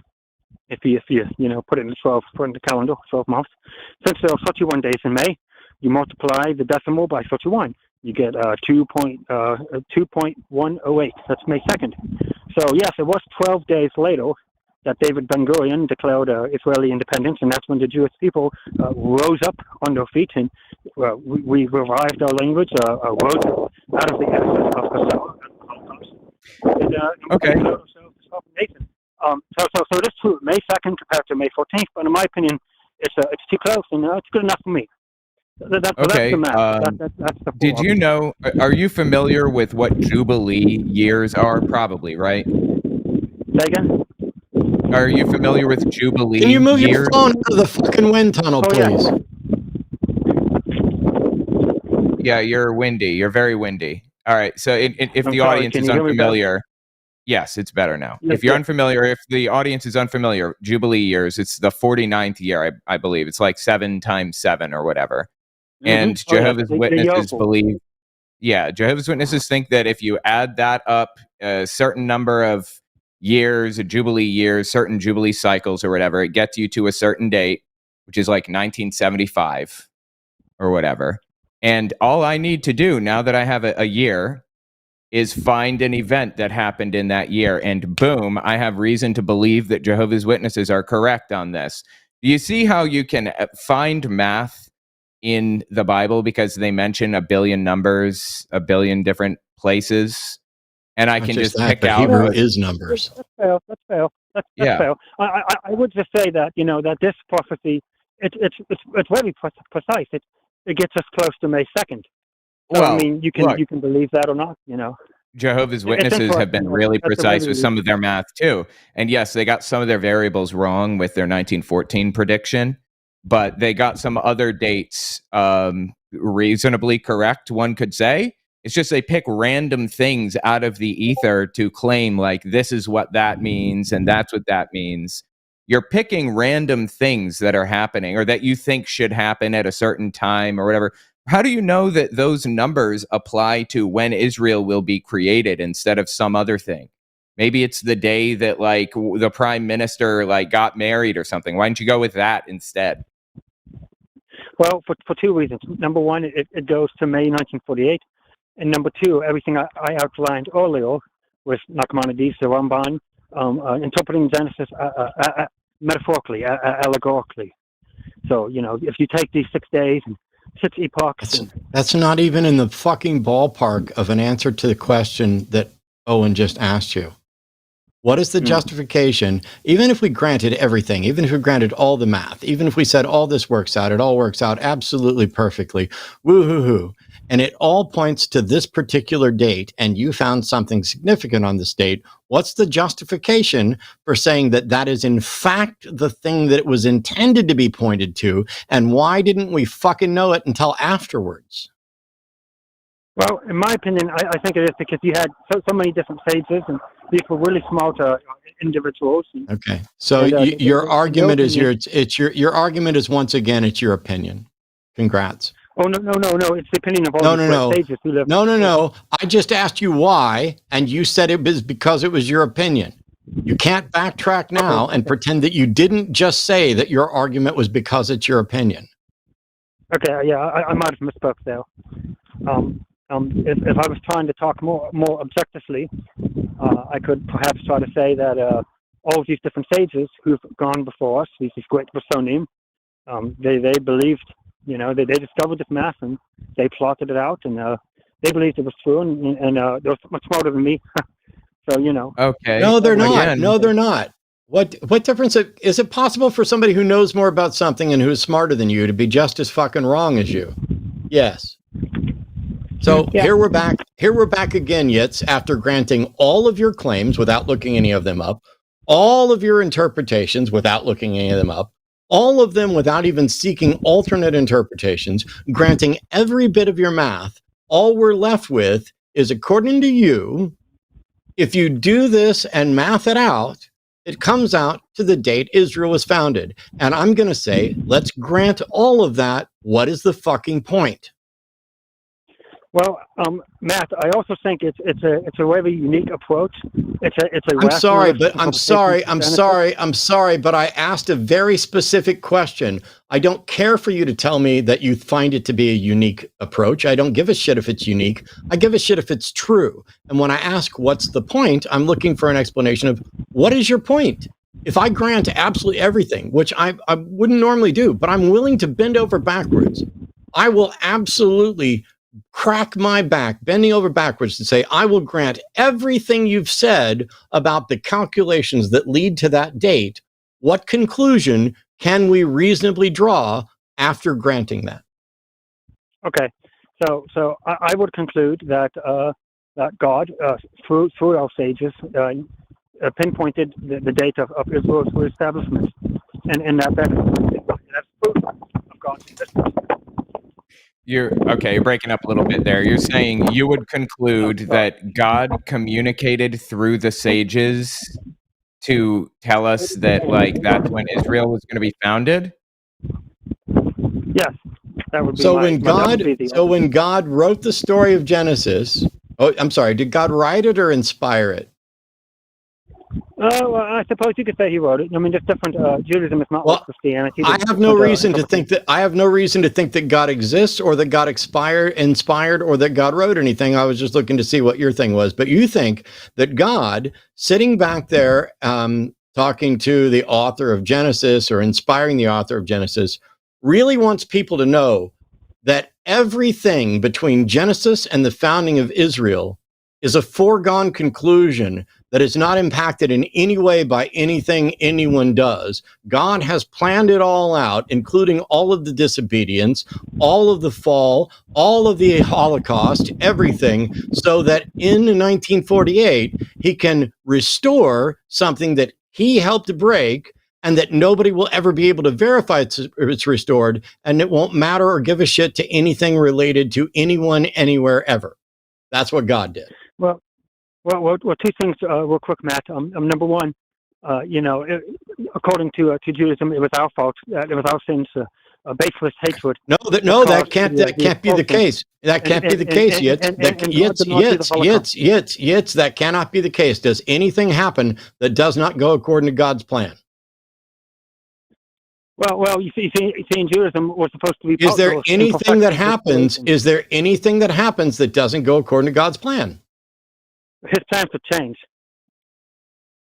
No. If God knows that in 1948 he's going to reform Israel, then he has to know all of the things that led to the destruction and the fall and everything else, right?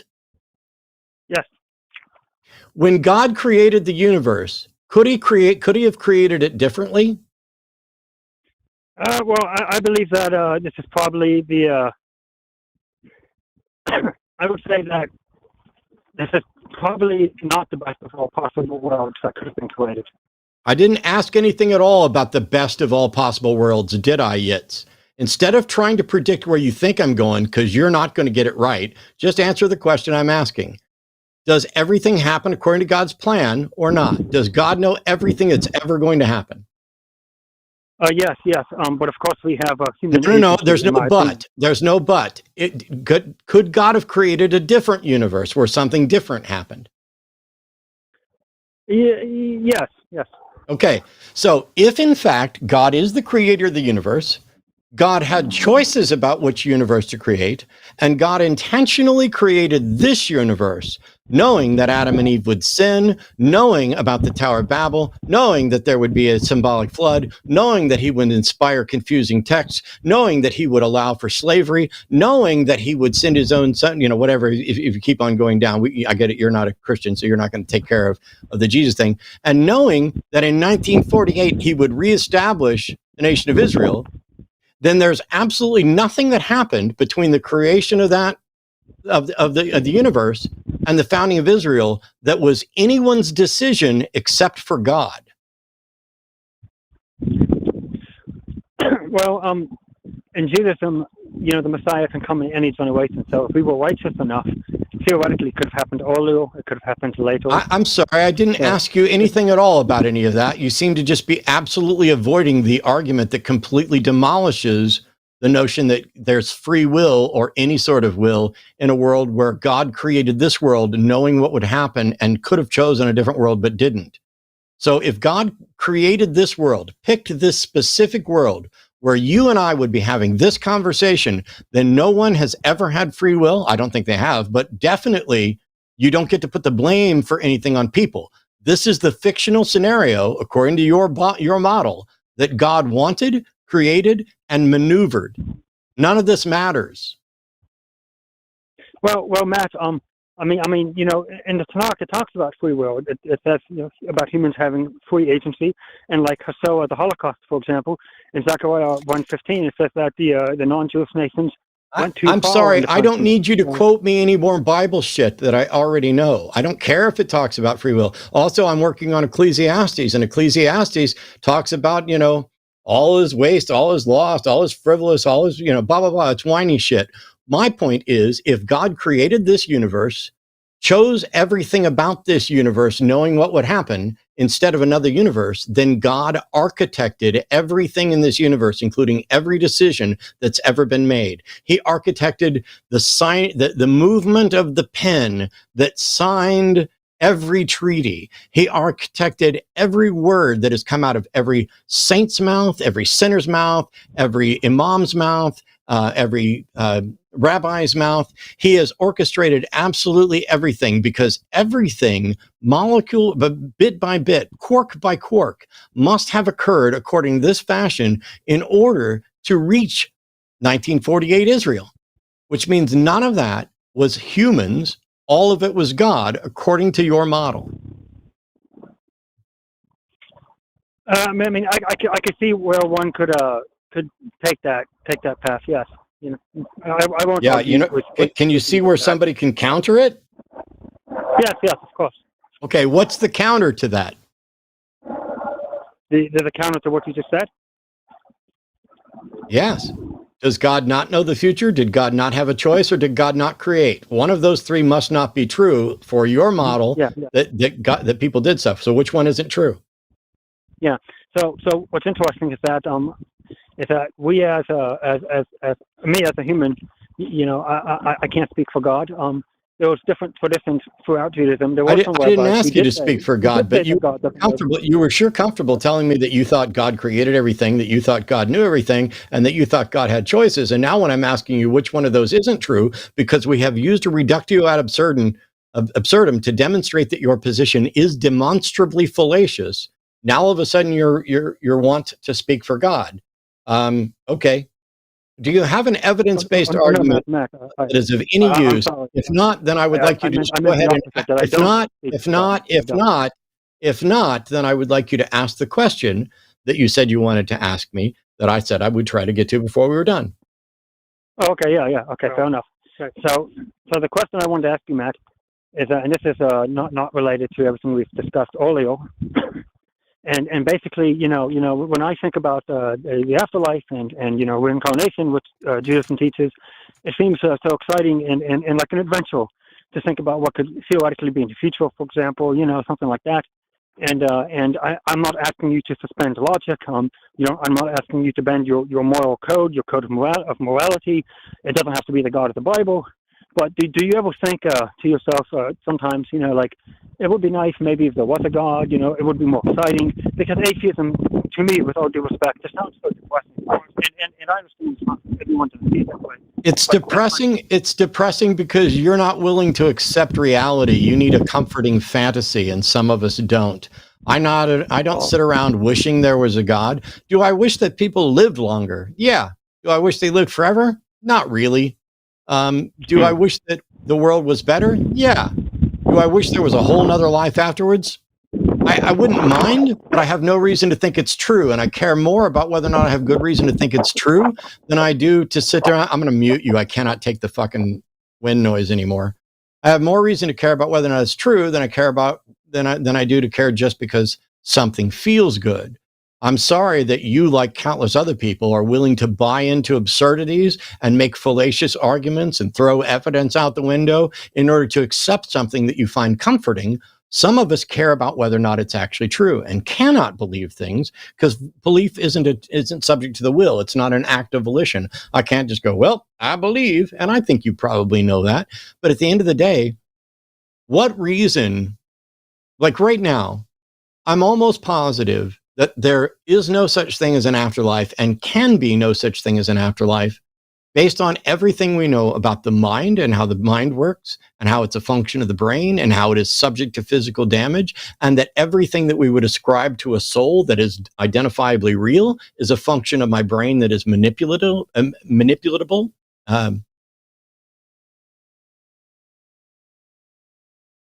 not going to get the right word for that, but we'll just go with it. Manipulatable. That's good enough.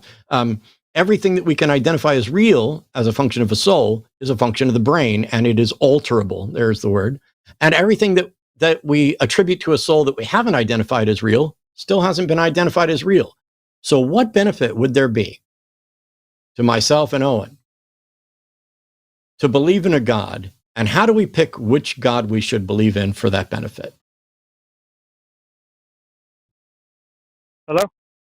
Yes. Yep. Oh, okay. Well, just as a question, have either of you heard of Dr. Samponio by chance? You didn't even listen to what I just said, did you?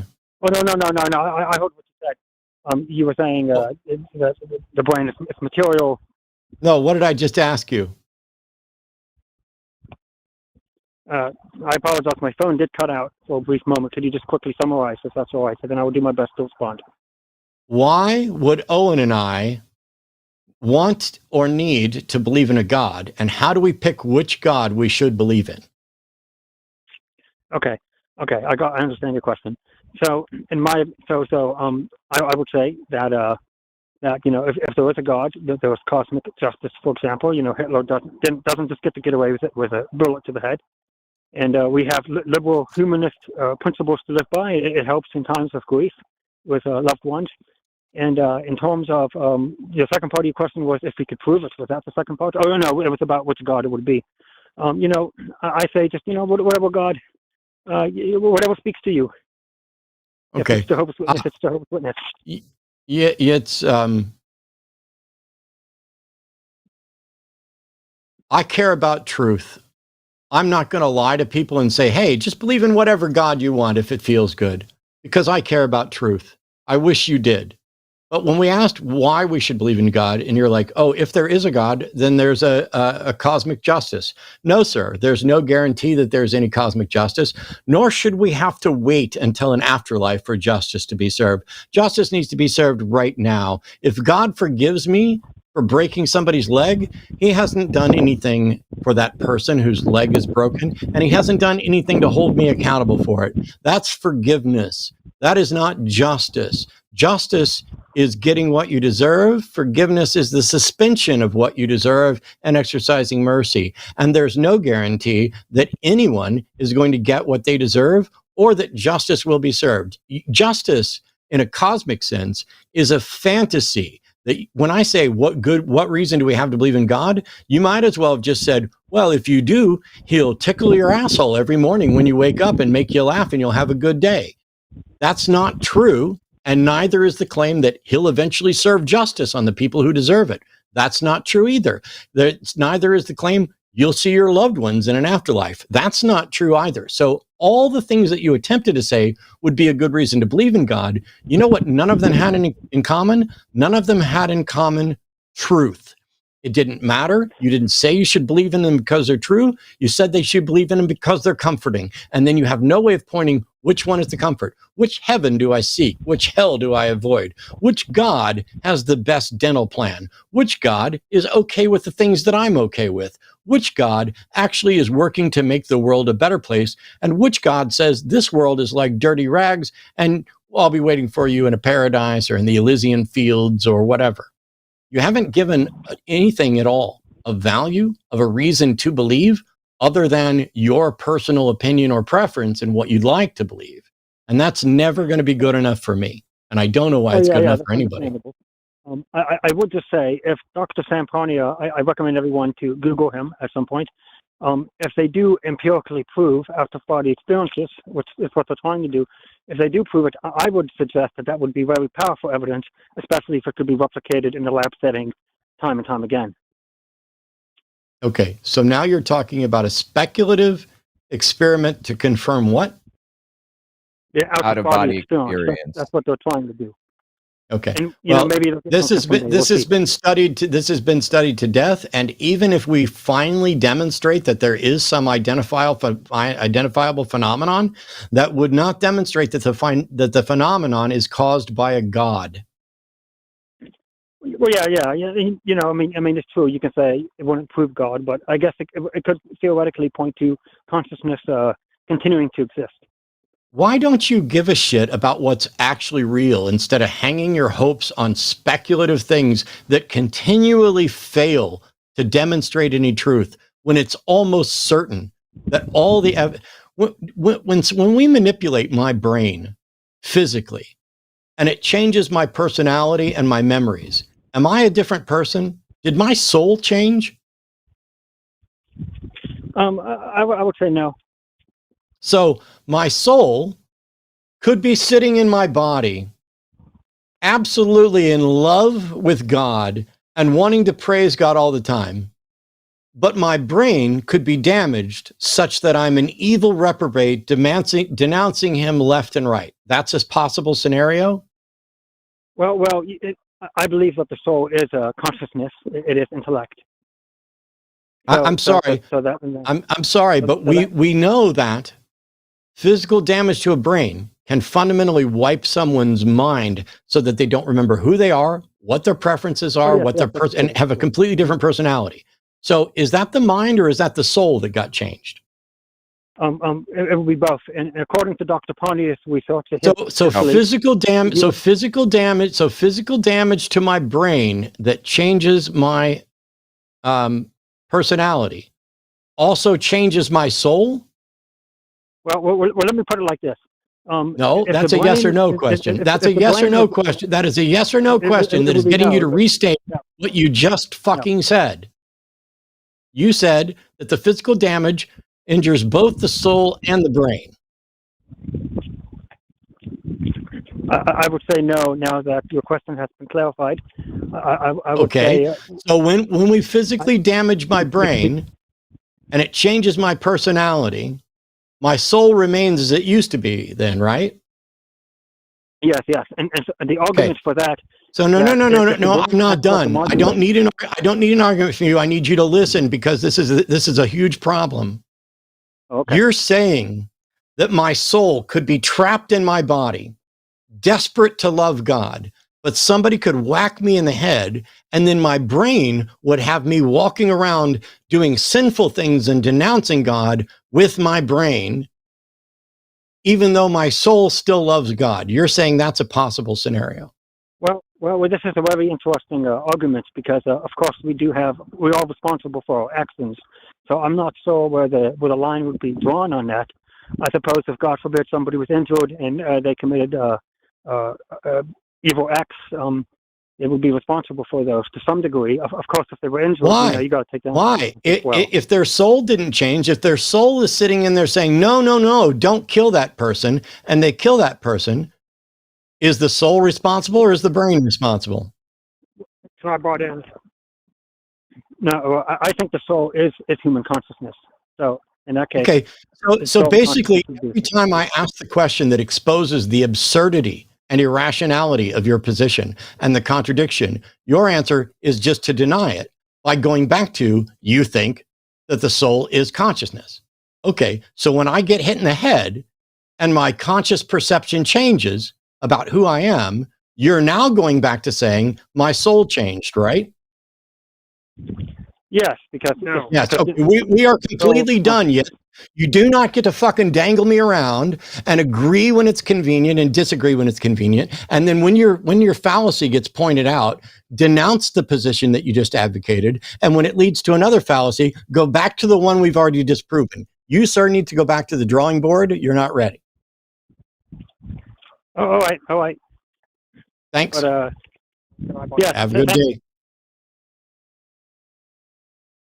You can't do the tap dance. You can't just cherry pick which version you're going to use for each. Argument one uses this premise, and when we show that premise it leads to a conflict, we say, "Oh, okay, well, it doesn't change that. We'll throw that premise out," and then you come back to that premise as a matter of convenience. You are not reasoning correctly. You are instead motivated in your reasoning. You want there to be a God. You want there to be comfort, and so you will say whatever your brain needs to puke up in order to make you pretend like you just justified something. There's only two ways.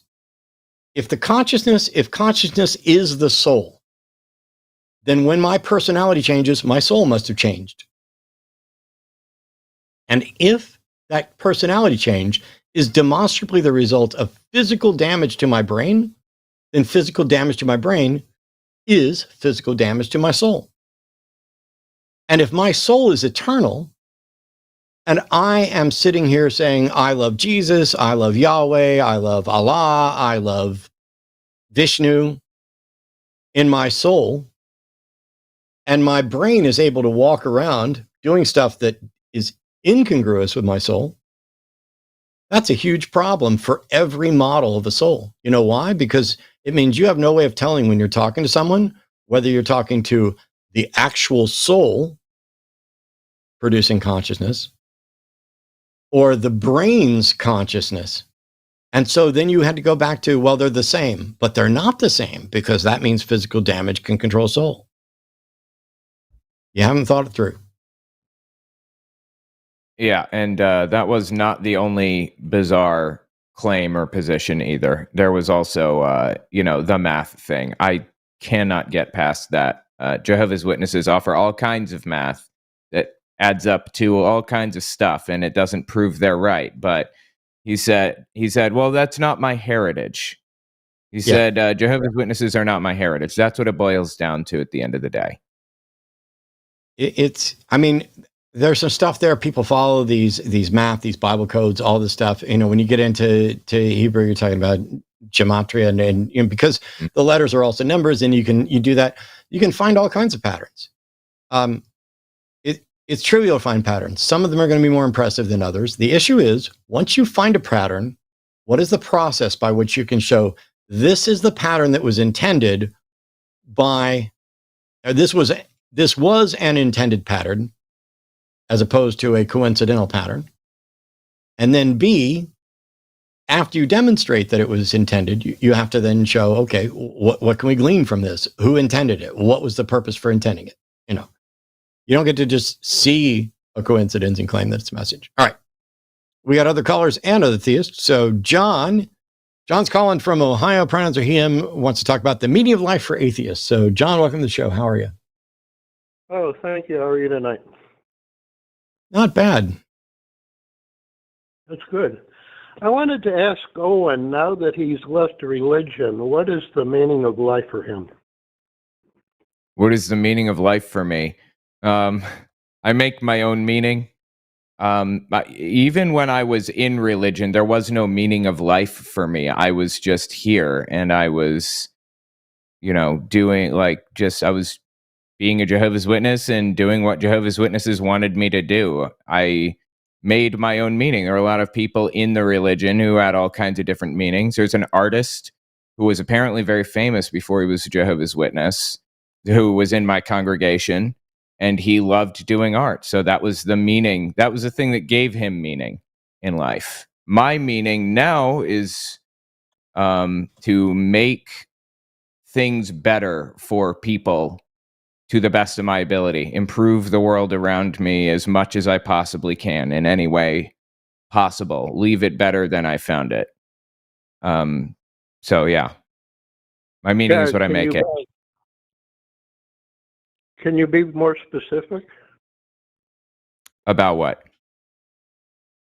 About how you're making the world better? Encouraging people to donate to charities, working directly with nonprofit organizations to feed the homeless, to fight bad legislation that makes people's lives materially worse, working with American atheists, for example. I work with them sometimes on various things. Working with the Secular Student Alliance, I work with them a lot. I'm a board member there. Things like that. I was talking with one of the commenters on your web page, and they were saying that they felt that their life was completely meaningless, and that was because they were. It was because they were an atheist. They felt their life was meaningless. They felt the universe was meaningless. They felt the whole shebang was meaningless. So what? Okay. But that's not what you feel. Correct. No. That's why Owen didn't give you that answer. Other people will give you different answers. If you were to ask me, hey, what is the intrinsic meaning to life? I don't think life has any intrinsic meaning, and I bet Owen doesn't either.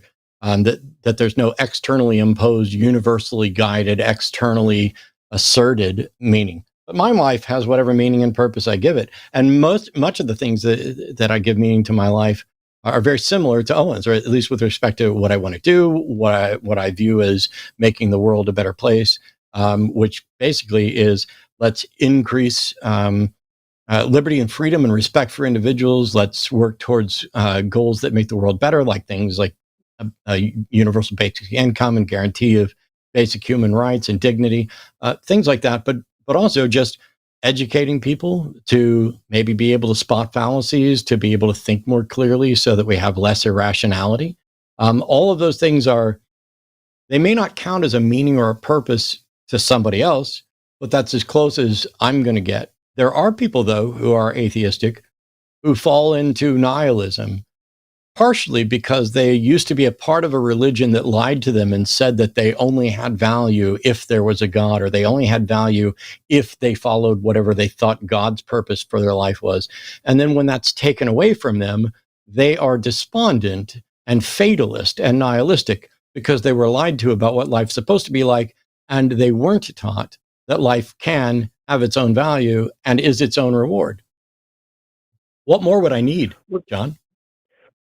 Well, do you feel that there was a reason why you were born besides your parents having sex? Nope. Well, I guess technically, in addition to my parents having sex, they had to decide to carry me to term, and somebody had to deliver me. But I mean, yeah, the basics is, I don't think there was anything more to it than my parents had sex and I am what's resulted this time. My brother resulted the other time. I don't know if they had sex beyond that, but I'm pretty sure they have. Mm-hmm. And Owen, do you think there's a reason why people die?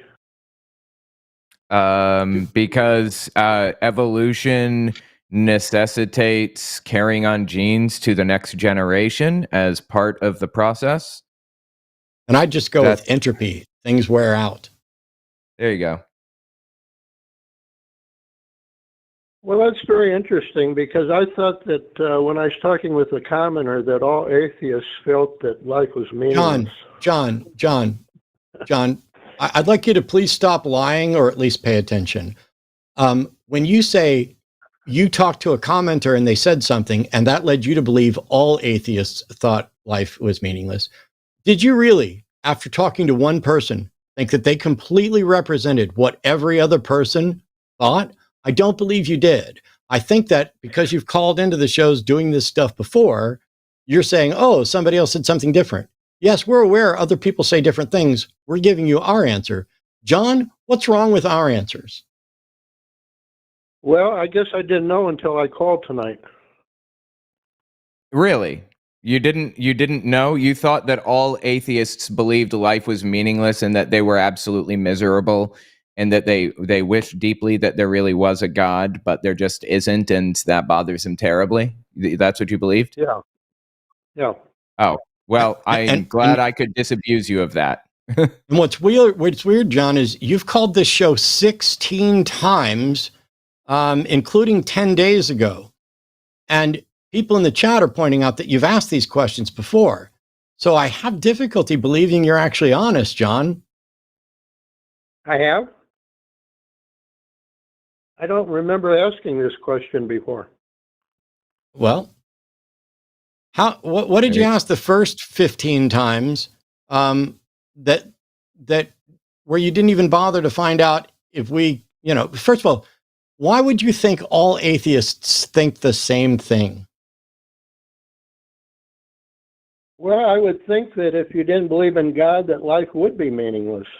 So what you're doing is you're injecting your own bias in it, having not actually engaged with people and having not spent any time thinking about it. You think life without a God is meaningless. Why do you think that? Because, as the one of your other callers was saying, that we have a soul. But I don't think we have a soul. But even if we did have a soul, and even if I did think I had a soul, that's not a life with. There could be a life without a God and a life with a soul.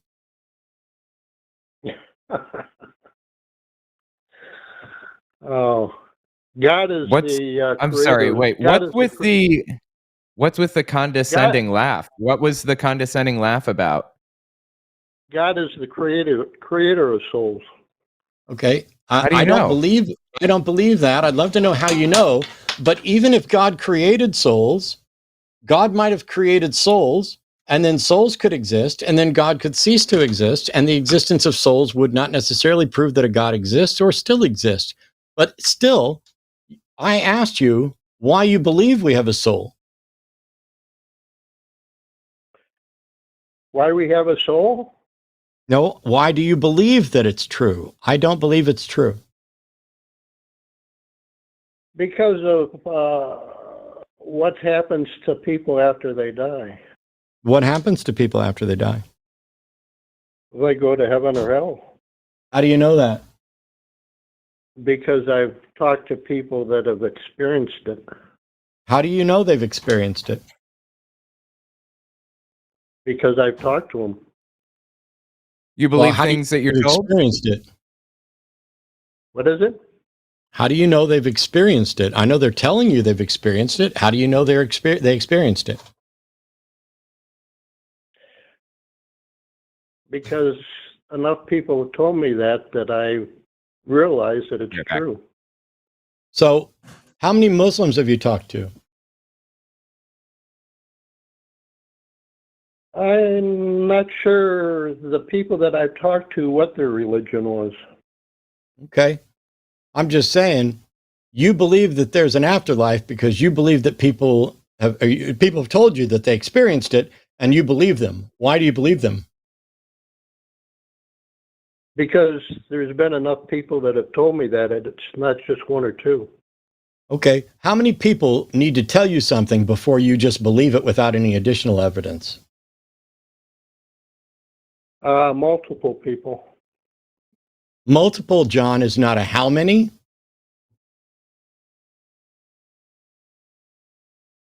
More than one or two. 5,000? If 5,000 people told you something, would you believe it? If they told me the same thing. Are there 5,000 people who would tell you that Muhammad is the only prophet of God, or the last prophet of God? 5,000 people haven't seen Muhammad. I didn't ask you that, John. Are you capable of having an honest conversation? There's multiple people that have seen heaven. I'm sorry, and hell. John. I'm sorry, John. My current question is, are you capable of having an honest conversation? You said Yes, I am. 5,000. If 5,000 people told you something, you would believe it. And I said, do you think there are 5,000 people who would tell you that Muhammad is the final prophet of God? 5,000 people haven't seen Muhammad. See, I John, talk this to? is why I'm going to call you a dishonest fuck, like I have, I'm sure, in the past. I literally asked you a question. You tried to answer a different one. I specifically re-asked you the same question, and you specifically, dishonestly avoided the question because you know you're irrational. So here's the question one more time, John. Do you think there are 5,000 people who would tell you that Muhammad was the final prophet of God? Yes or no? I haven't talked to 5,000 people that have said. Okay, I'm going to mute you, John, because I don't want to get too riled up as I read you the riot act for being a dishonest piece of shit lying fucking troll. I asked you a yes or no question, And you fundamentally know that if you answer yes, it will show a problem with what you said before.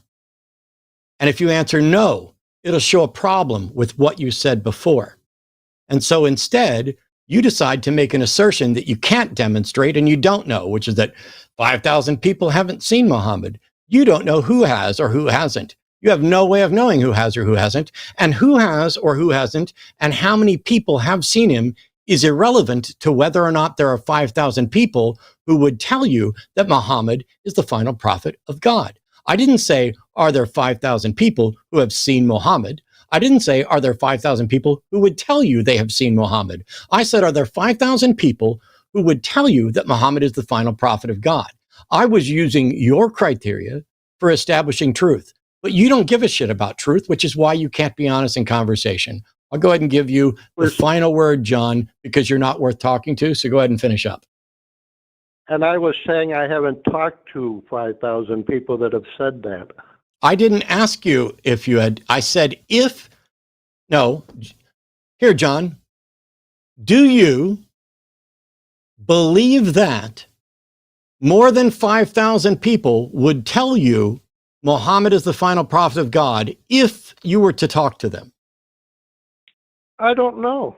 You're so full of shit. How many fucking Muslims are there on the planet, John? I'm going to mute you because you're laughing. And it's because you're not honest. You know you're not honest. You are a lying fucking troll. You're not here to represent any sincere belief. You won't answer the basic questions that are blatantly obvious, which means you're a liar. You see, when I say, do you believe that there are more than 5,000 people who tell you this? Well, I don't know. That's not true. There are billions of Muslims, and it is a tenet of Islam that Muhammad is the final prophet of God. The fact that you don't know this means you're either too stupid to have a conversation with or too dishonest to have a conversation with. Those are the only options given all of the questions that we've exhausted. Unless, here we go, John. If your answer to that wasn't because you're too stupid and wasn't because you're too honest, why did you give that answer to my question instead of just saying yes or no? We'll try that. Because I've talked to people that have said they've experienced in heaven and hell when they died. John? Wow. All right, I'm going to try this real quick. John, listen very carefully. Is it possible for people to tell you they've experienced heaven and hell and for them to actually be incorrect? I don't think so. So you think it's impossible for someone to tell you they've experienced heaven and be incorrect?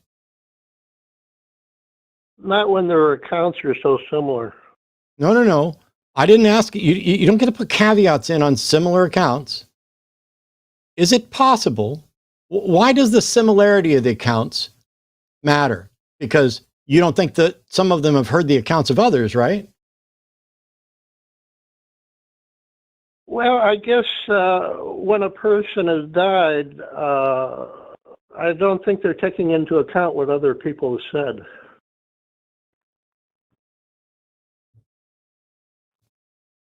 I have nothing more for John for the rest of my life. Owen, you got anything?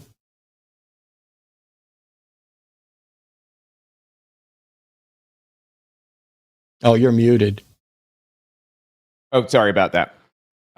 I heard the last half of this, so let me just ask you, John.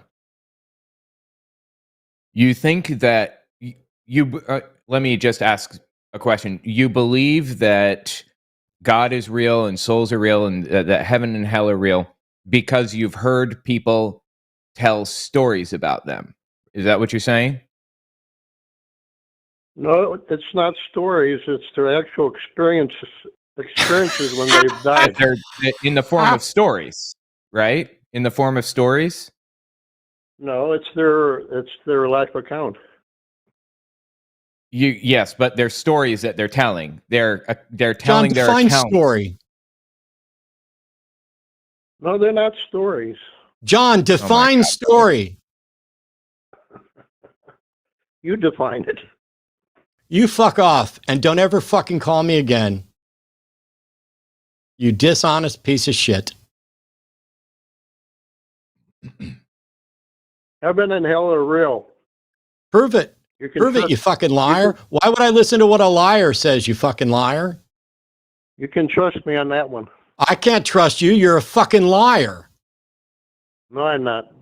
Yes, you are a fucking liar. We've already proved it here multiple times tonight. You are a fucking liar that I shouldn't believe. Not only that, are you advocating for a biblical view, John? Heaven and hell are real. John, are you advocating for a biblical view? All I'm saying is heaven and John, hell are you are real. advocating for a biblical view?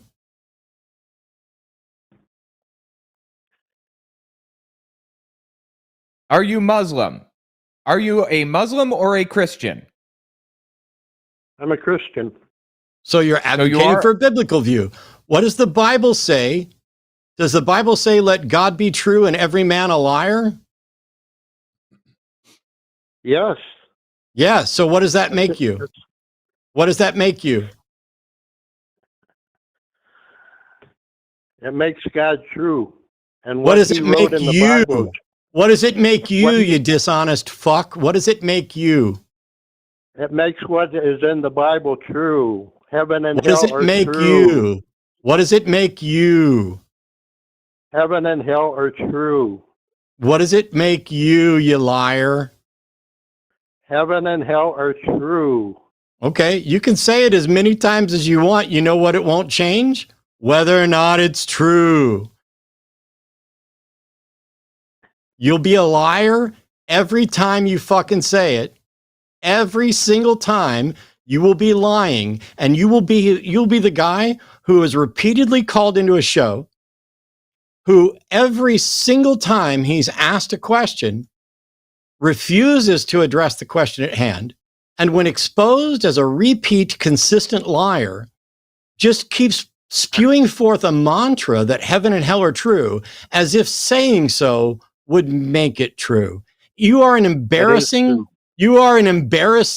failed representative. You are an embarrassing failed representative for Christianity. You are a shitty Christian. You are a shitty Christian. You cannot defend your faith. If God sent you here you need to go pray right now, John, and ask God what he wants you to say, because right now you are God's embarrassment. And I was a better Christian than you when I was a Christian, and I'm still a better Christian than you when it comes to telling the fucking truth. You're an embarrassment, John. Yes, I am, John. I absolutely am. You know why? Because I tell the fucking truth, and I'm going to call you out as the liar you are. No, you're an embarrassing wreck, because you have no way to demonstrate your delusions are real. And so you're just going to call in and laugh and be dishonest. You know what? Nobody's going to get to hear you anymore. This is the beauty. It's my fucking show, John. See, in all the world, there are people out there who are sincere followers of Christ. Go ye therefore unto all the worlds, teaching all nations. At no point did it say, call in and say, this is my opinion. Call in and say, this is just true. Call in and refuse to answer questions. That's not what it was there. 1 Peter 3:15 says you are required to give the reason for the faith that is within you. Not, it's true, it's true, it's true. You are the world's shittiest apologist. You are doing harm to Christianity, because right now, hundreds of thousands of people are going to see this clip, and they're going to see you as the best example that would bother to fucking call in to demonstrate the truth of Christianity. Somebody who is too stupid to know that if one atheist says something, that doesn't mean they all think somebody. So somebody who is incapable of following the basic logical arguments and even paying attention to answer the specific question that was asked. You might as well hang up, John. You're never going to get to speak again today, but I'm glad you're hanging on, because I want it this way. I'm at least sure that you're hearing it. If I was a Christian right now, John, still, I would be absolutely embarrassed. Absolutely embarrassed. I'm tempted to not even hold your stupidity against other Christians because you don't even know the basics. And you think that just because a bunch of people tell you something, more than one or two, maybe 5,000, but definitely more than one or two, that all of a sudden that makes their claim plausible. Well, Arden, put up a poll real quick. And the poll is John dishonest? Yes or no? And there's going to be people that vote. And I guarantee you there's getting ready to be way more than two people who are going to tell you that you're dishonest. And that's their experience with you. That is their story, by the way. You should look up story. But it's not merely a story. It is, in fact, their assessment based entirely on how poorly you have been able to even communicate the most basic thought today. You are a train wreck of failed apologetics. And I would like you to call every week, because we're not getting good defenders of Christianity here. We're not getting people to call in to say, here's an argument, here's an evidence-based argument, here's why you should believe. That just doesn't happen anymore because the Christians have already known they lost. The only Christians that don't know that they've lost are the ones that are too stupid to put a fucking sentence together and too dishonest to engage in conversation. And so what you do is you stall any hope of exposing more problems with good arguments because you don't put forward any arguments. You are beneath contempt, probably dumb enough that it is unethical for us to carry on and engage with you in conversation. But I'll give you a chance to call back sometime, and we'll see if maybe you can be honest with somebody else, or maybe you'll find a better argument. But for tonight, John, with 225 votes, you're at 230 votes, you're at 97% of people are telling you you're dishonest, which means, based on your own epistemology, as flawed as it is, you must now believe that you are dishonest. I know we do. Goodbye, John.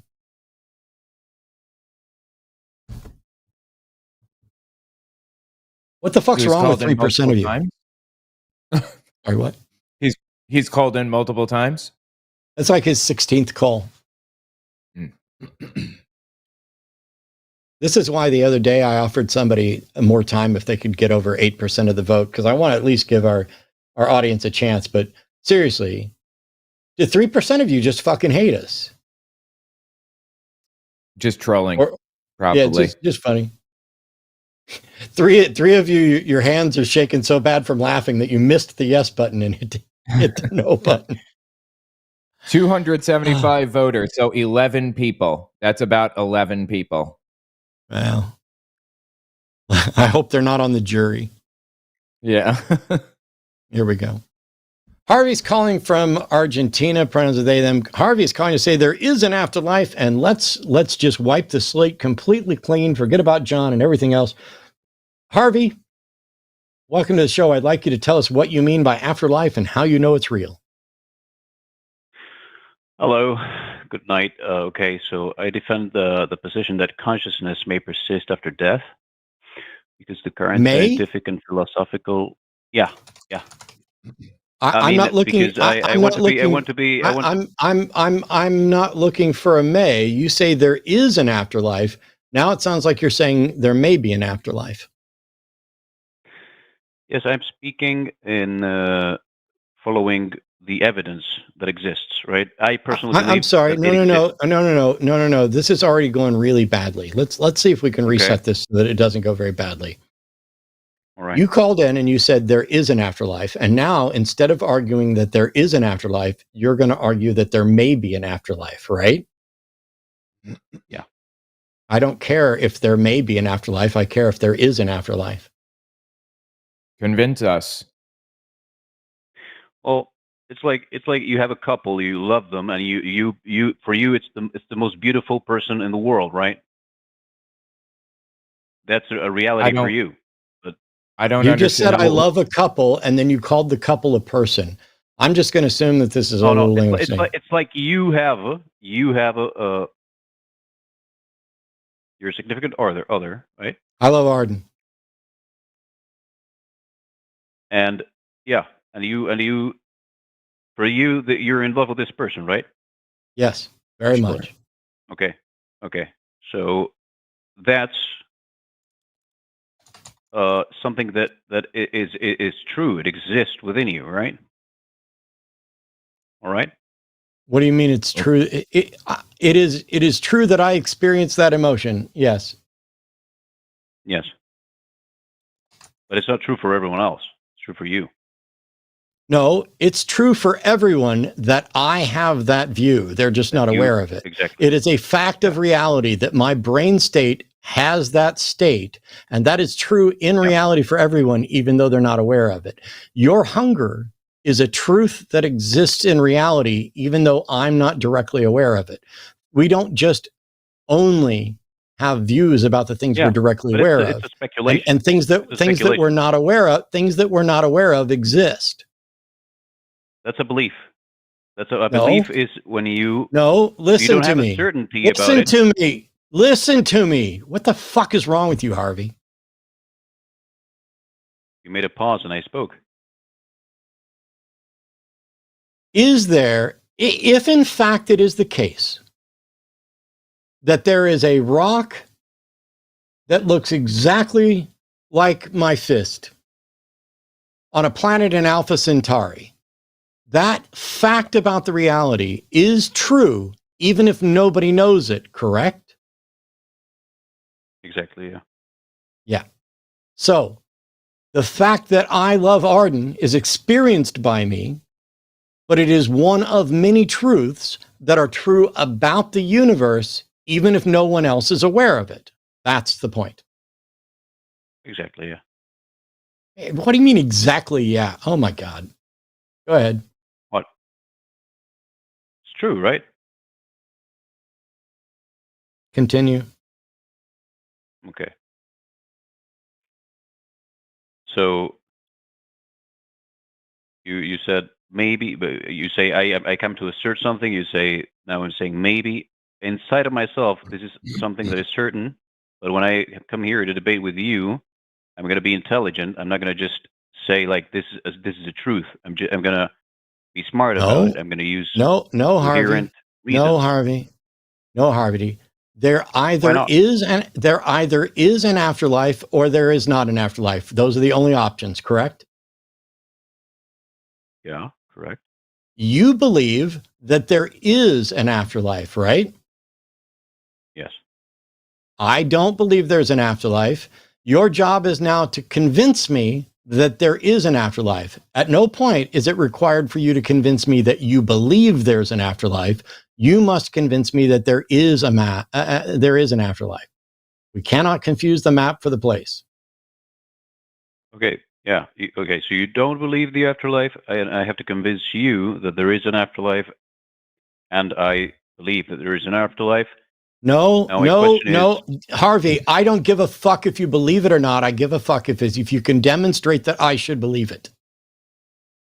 Okay. Okay. So do that. That's the whole purpose of this fucking show. All right. So the purpose is I have to convince you of this specifically. It's not that I come here to present this idea to everyone else.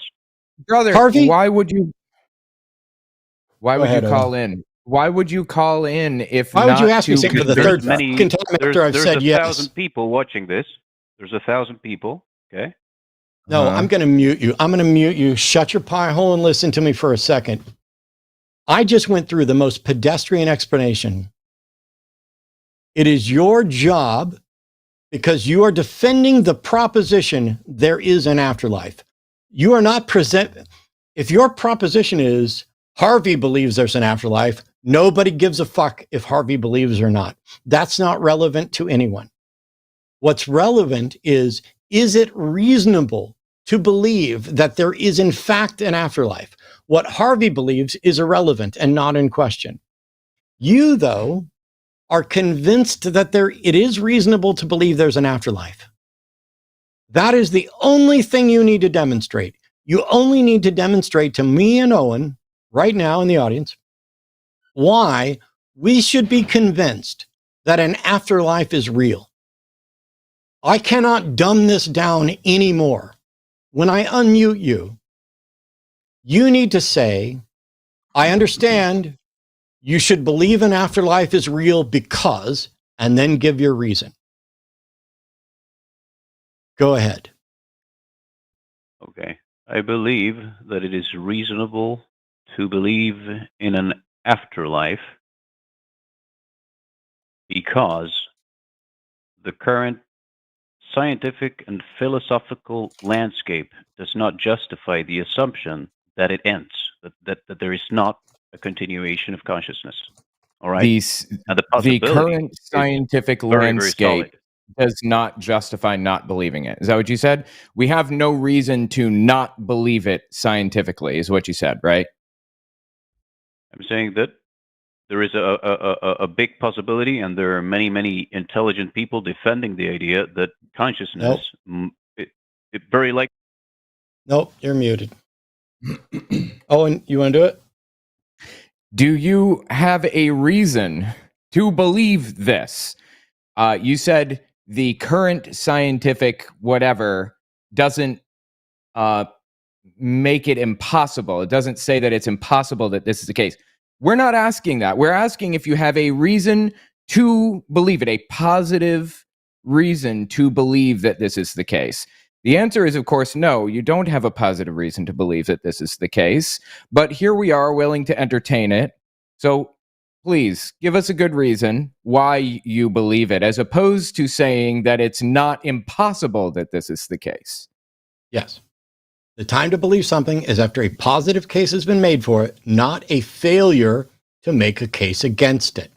You are calling in to say that you basically just misrepresented the facts, which we'll get to in a little bit, because the current scientific and philosophic landscape does not justify the assumption that it continues. As a matter of fact, it strongly justifies that it ends. So you need to present a positive case for the afterlife, not just your false assertion that there isn't justification to think that it ends. So what is the positive case for an afterlife?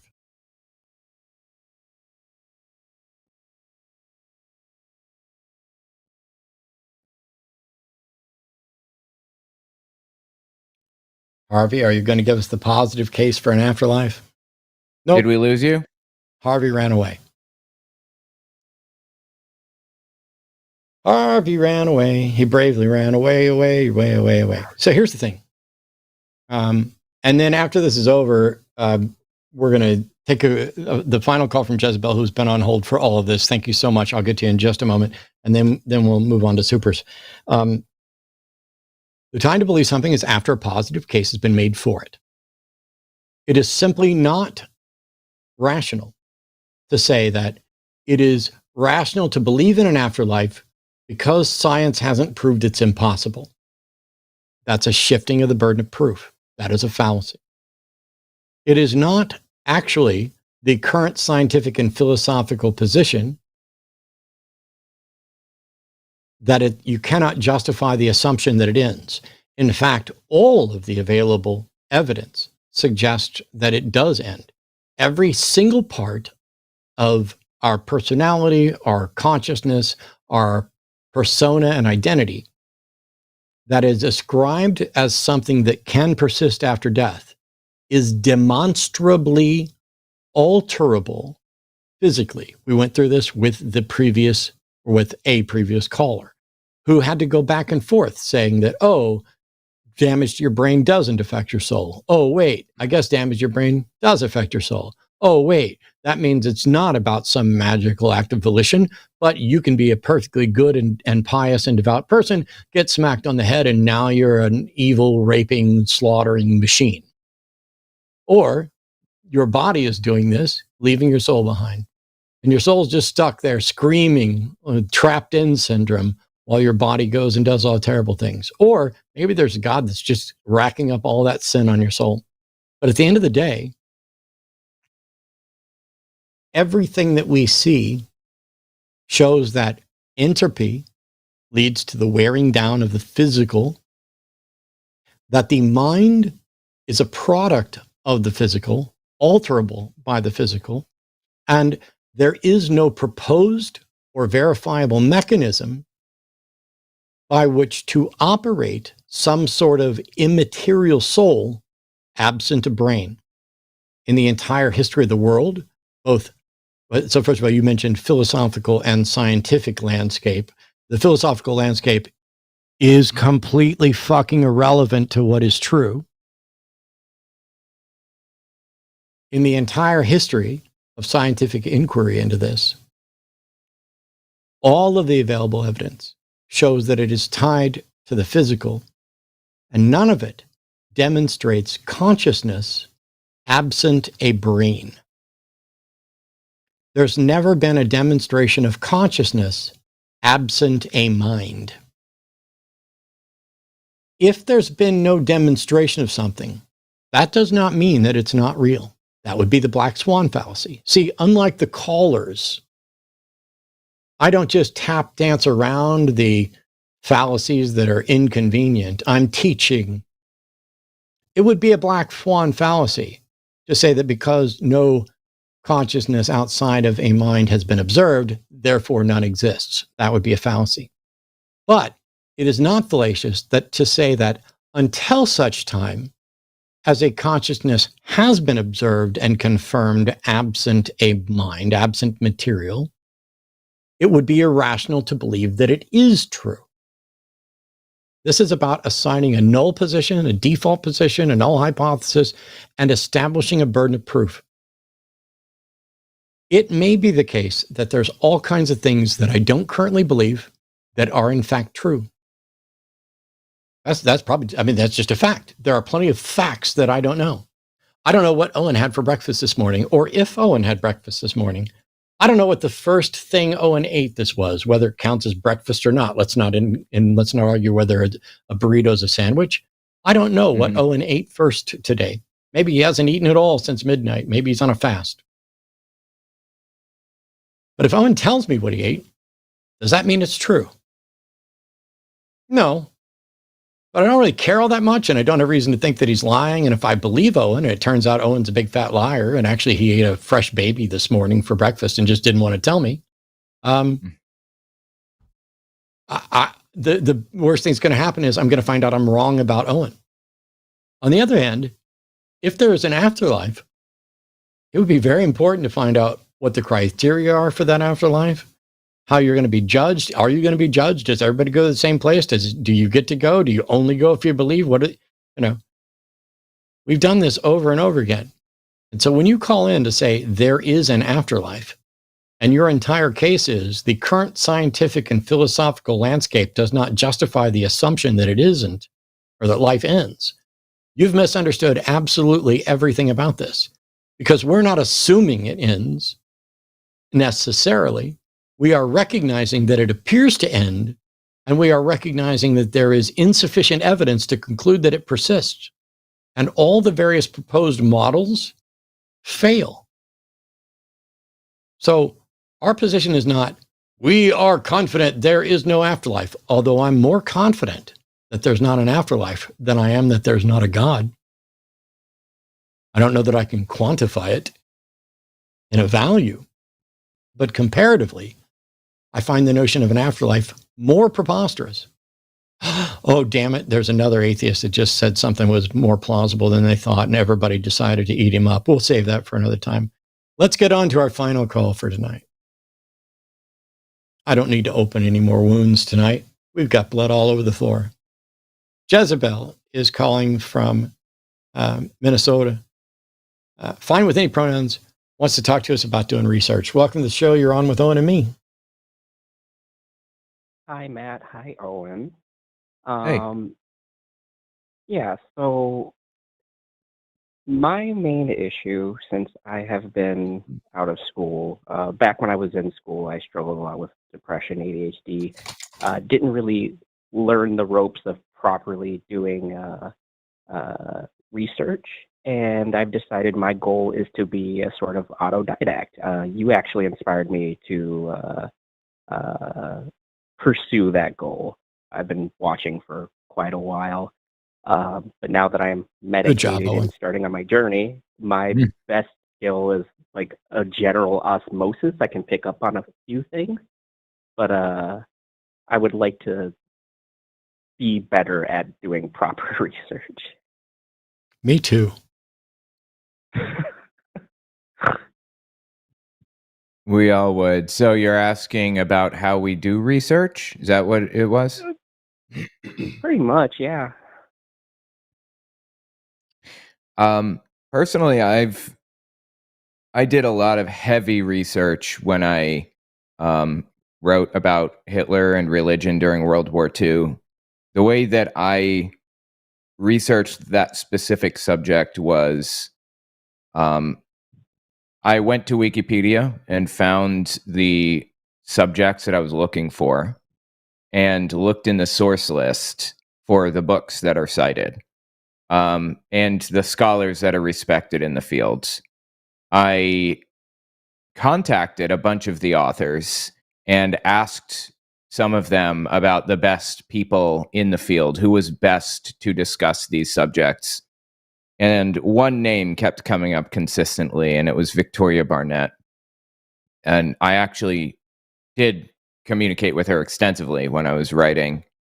I got all of her books. I got all of the books she recommended, 20, 30 of them maybe.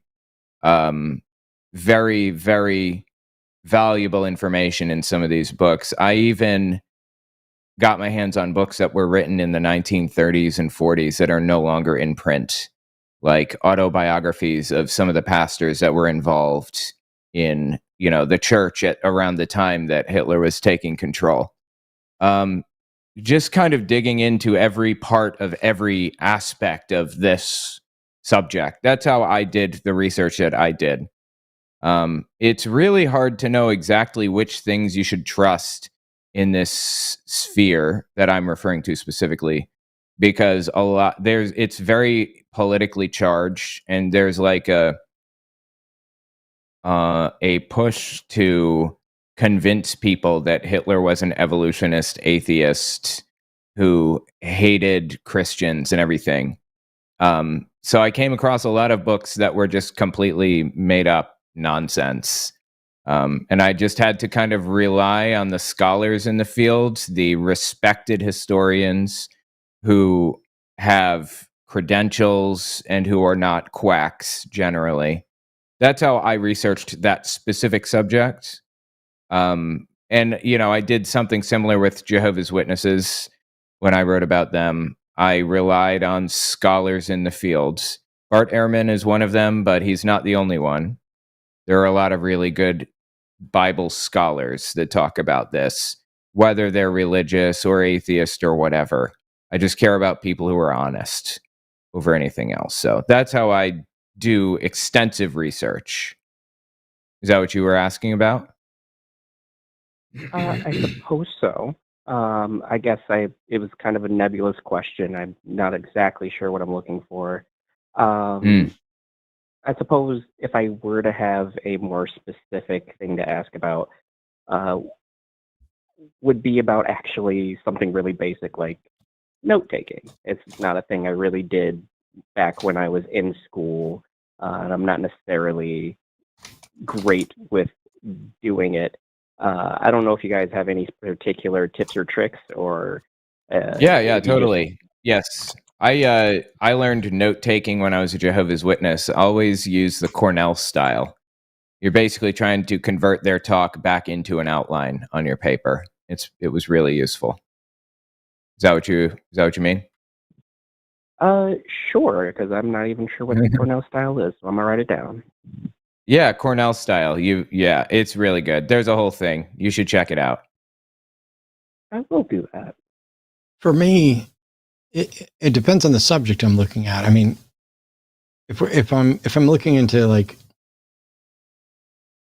there's two categories. There's the facts, the data, and the reasoning assessment to potentially reach conclusions. The reasoning and assessment is entirely a strict logical process. It doesn't necessarily have to be a formal syllogism, but it's best when it is. There's plenty of informal ways to put stuff. And as long as the structure is good, this is why there's a value in understanding that a valid argument structure guarantees that true premises will lead to a true conclusion. Whether you like that conclusion or not is another story. But if in fact, the premises are true and the structure is valid, the conclusion will be true, or at least must be accepted because you accepted the premises. We may not be able to get to truth. So the reasoning part is all about drilling down to where it's very clear about what's being claimed. So for example, if you claim there is no afterlife, you've now made a positive claim that you would need to demonstrate. But if you just assert, I see no reason yet to believe in an afterlife, now you are open to someone presenting it. And then they get to show what their process is. And you can have an absolutely terrible personal process of evaluating it, of coming up with arguments for things and things like that, as long as you start by recognizing when other people are making claims that are fallacious, that are unsupported by the evidence, that are unreasonable, because you have nothing to prove. You're not trying to sell them on there is no God, there is no afterlife, there is, you don't have $1 billion. They're trying to sell you. And so their case needs to be convincing and clear. They need to be able to answer questions, and you need to be able to show that they're not arguing fallaciously. Because if they are in fact arguing fallaciously, which is all I try to focus on most of the time here, the conclusion of their argument is by definition unreliable. It can neither be claimed as true or false, because the conclusion of an invalid, unsound argument, an irrational argument, is in fact unknown. It could be true, it could be not true. Socrates is a man, all men are mortal, the sky is blue. Turns out that by what we mean by the sky is blue, it's actually blue, but it's completely something that is a non sequitur that cannot follow from that. When I'm doing research on facts, that's where things have gotten much, much, much, much harder. I will say that even though they're not paying me, I do make use of ground news and similar services, because what they do is they aggregate information from multiple sources, tell you about those sources, and allow you to go read the different ones directly there so that you can compare and then work on what's the most reasonable take on this, what conclusions should I make, and how confident should I be in those. And so, for example, there are some things that, I'll see a news, actually at this point, it's all clickbait.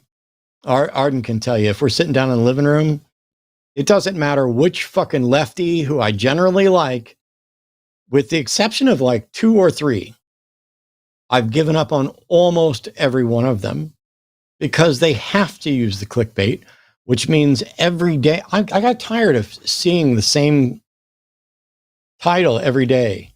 This is the end for Trump. No, it wasn't. It wasn't any of the other times you said it either. It should have been. I get that. But the thing is, there are the facts, and then there's the understanding of the story. Sorry, John, story has a meaning, that one can reasonably infer from those facts. And the third component, which I touched on just a second ago, is the confidence level. If I don't have a high confidence level, I'm not talking about it. I don't show up here talking about string theory and quantum mechanics. I don't have an high enough confidence level in my understanding.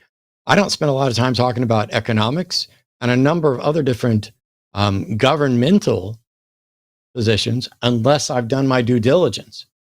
So to me, the key thing is, don't make claims you don't know. Don't pretend to know more than you know. Understand where the burden of proof should be, and then go to as many sources as you reasonably can to find both consistency and correction. Like this other source said this, we've seen that's actually an error. Here's the problem with that statistical model. Here's the terrible thing, Jezebel. It's a fuck ton of work.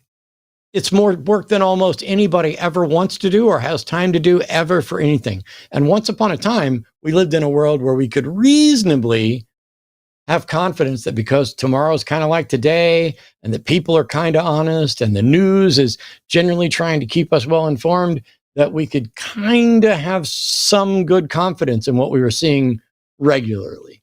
And now that's been shattered, and it's a lot more work to find the truth, which is why I think we are both seeing people get stupider and seeing stupider people get louder.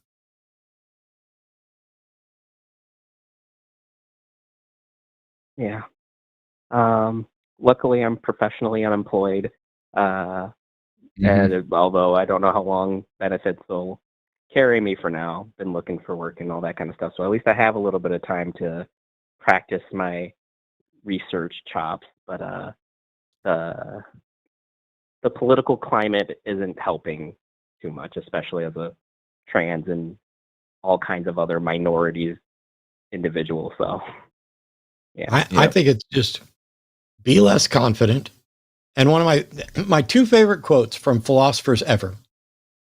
One is from David Hume, and I'll adjust it.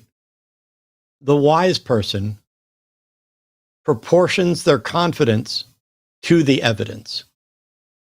So you shouldn't be more confident than the evidence should suggest you should be. And my other favorite quote comes from Bertrand Russell. And I'll alter this one slightly as well. The wise person, it is a wise thing now and then to hang a question mark on things you have long taken for granted. You want to get some good practice in, pick something that you're really confident about. Something that if somebody asks you, just be like, yes. And then ask the questions that somebody who doesn't believe that would ask you. Like, okay, explain it to me. What's your reasoning? Or is this cis-trans distinction a real thing?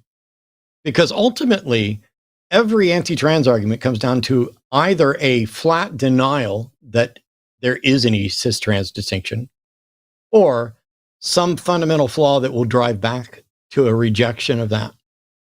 And so if you are, as I am, convinced that cis people exist and trans people exist and there is a difference, then sit down and figure out how you would answer the hard questions from someone and go read what some of those people are asking.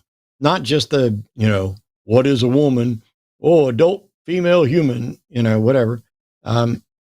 Dig in on the various subjects. Dig on the things that aren't controversial, like chromosomes. It's just a fact. It's not just XX and XY. There's all kinds of things. And there's all kinds of symptoms like Klinefelter syndrome stuff. Anyway, I didn't mean to derail into that, but it's like if you pick a subject where you have a strong position, learn how to explain and defend that one position first. And that will give you the model to both investigate and refine your other positions, but to be ready to explain them so that you never call into a show like this, like John, or like every other caller that we've had for seemingly months. I'm exaggerating slightly, where the most basic questions, okay, can you define that? Can you tell me what you mean? What's the reason? They never get answered. That's no good for anybody. And all they're doing is showing that they don't know the subject well enough to have even picked up the phone. You knew enough to call in and get some advice from people who do it more often. And I hope you find it useful. But take your time, be measured, be skeptical, and find better ways to teach yourself so that you can teach other people. I will do my best. Awesome. Thank you, Jez and Bob. Appreciate you calling, and I really appreciate you sitting on hold for 2 fucking hours while we took all those calls. Not a problem. I just did dishes. There you go. Well, crap, you could have come over and done my dishes. I got to do that later. All right, whoops. I accidentally completely shut down call-in studio, but I forgot to click the disconnect, so. Oh, all right. Well, y'all have a good night. Here, I got it. All right. Have a good night. Yeah. I'll let Owen hang up on that. All right. Yep. Hey, one of the things that I forgot to mention. First of all, we're getting ready to go on to Super Chats. As a reminder, you go to patreon.com/calltheline. You can go to linemerch.com. There's a bunch of things come up, including holiday stuff and everything else. We're going to take and read all the Super Chats that come in over $5. I'm getting the list up right now. But yeah, tomorrow is Thanksgiving here in the United States. And there's a ton of things that I'm thankful for. Some of it I talked about. I got some bad news in the last week, and that I'm sorry, I got hiccups from a medication. I have a relative fairly close to me who's got cancer in lymph nodes, and we're not quite sure yet what's going to be required. They, of course, like the rest, or almost the rest of my family, they believe in God, and so they're taking peace in that. And my answer when they told me, I was like, how do you feel? Are you scared? Are you nervous about it? Is it stressful? And they're like, no, I have God, so I have peace. And I'm sure there would have been plenty of people who just thrown a fit or been tempted or whatever, or what people might think about how I would reply. And my reply was like, whatever lowers your stress, whether actually being a God lowers your stress or just believing there's a God lowers your stress right now, making sure that you're not dealing with extra things as we look forward towards potential surgery or chemotherapy or any number of things. It's not relevant to me. You're actually seeing doctors. It's not like they said, "Oh, I trust God. I'm not going to do what the doctors say." They're going to the doctor, and the God thing is kind of a stress thing. Cool. Maybe it's the whole reason. Maybe they trust God way more than the doctors, but whatever.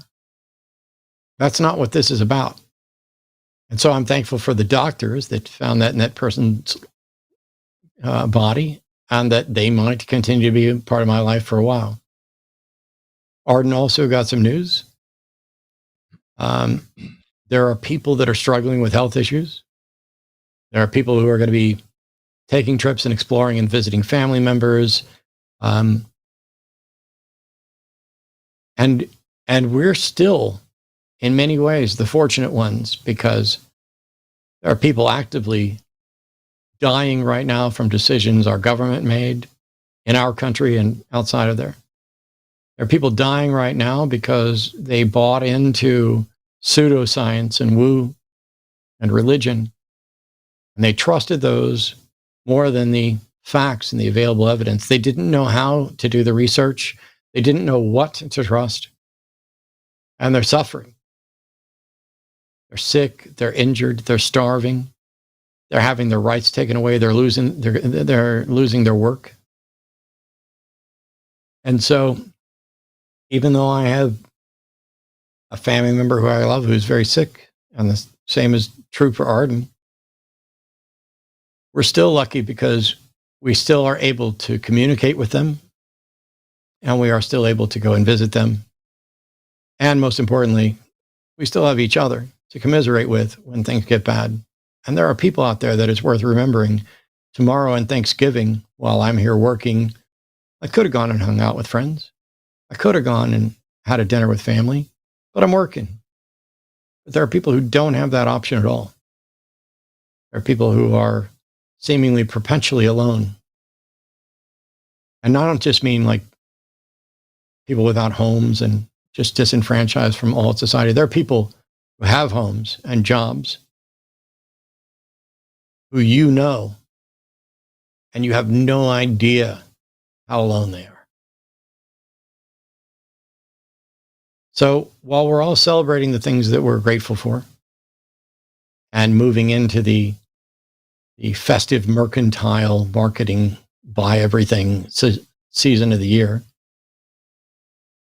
as a humanist, it's worth remembering there's somebody out there that for reasons beyond their control and beyond their power, they've got nobody. See if you can be that person. If you have the capacity to do it, and not everybody does. Not everybody has the emotional bandwidth, the spoons. Not everybody has the financial bandwidth. Not everybody has the know-how. Not everybody is good at doing any of that stuff. But if you are, find somebody that needs a friend. Because this place is rapidly becoming a massive shithole of rights violations and absurdities and lies and violence and hatred.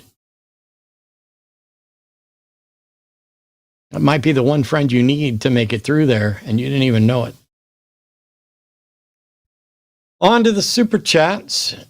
Here we go, starting with £5 from Jessica87. Jimmy sucks. We at the Discord are not dead. Tell Jimmy to give us our Forest Zonad and Zerba emoji. Hashtag Discord lives matter. Hashtag fuck you, Jimmy. Hashtag most unique show.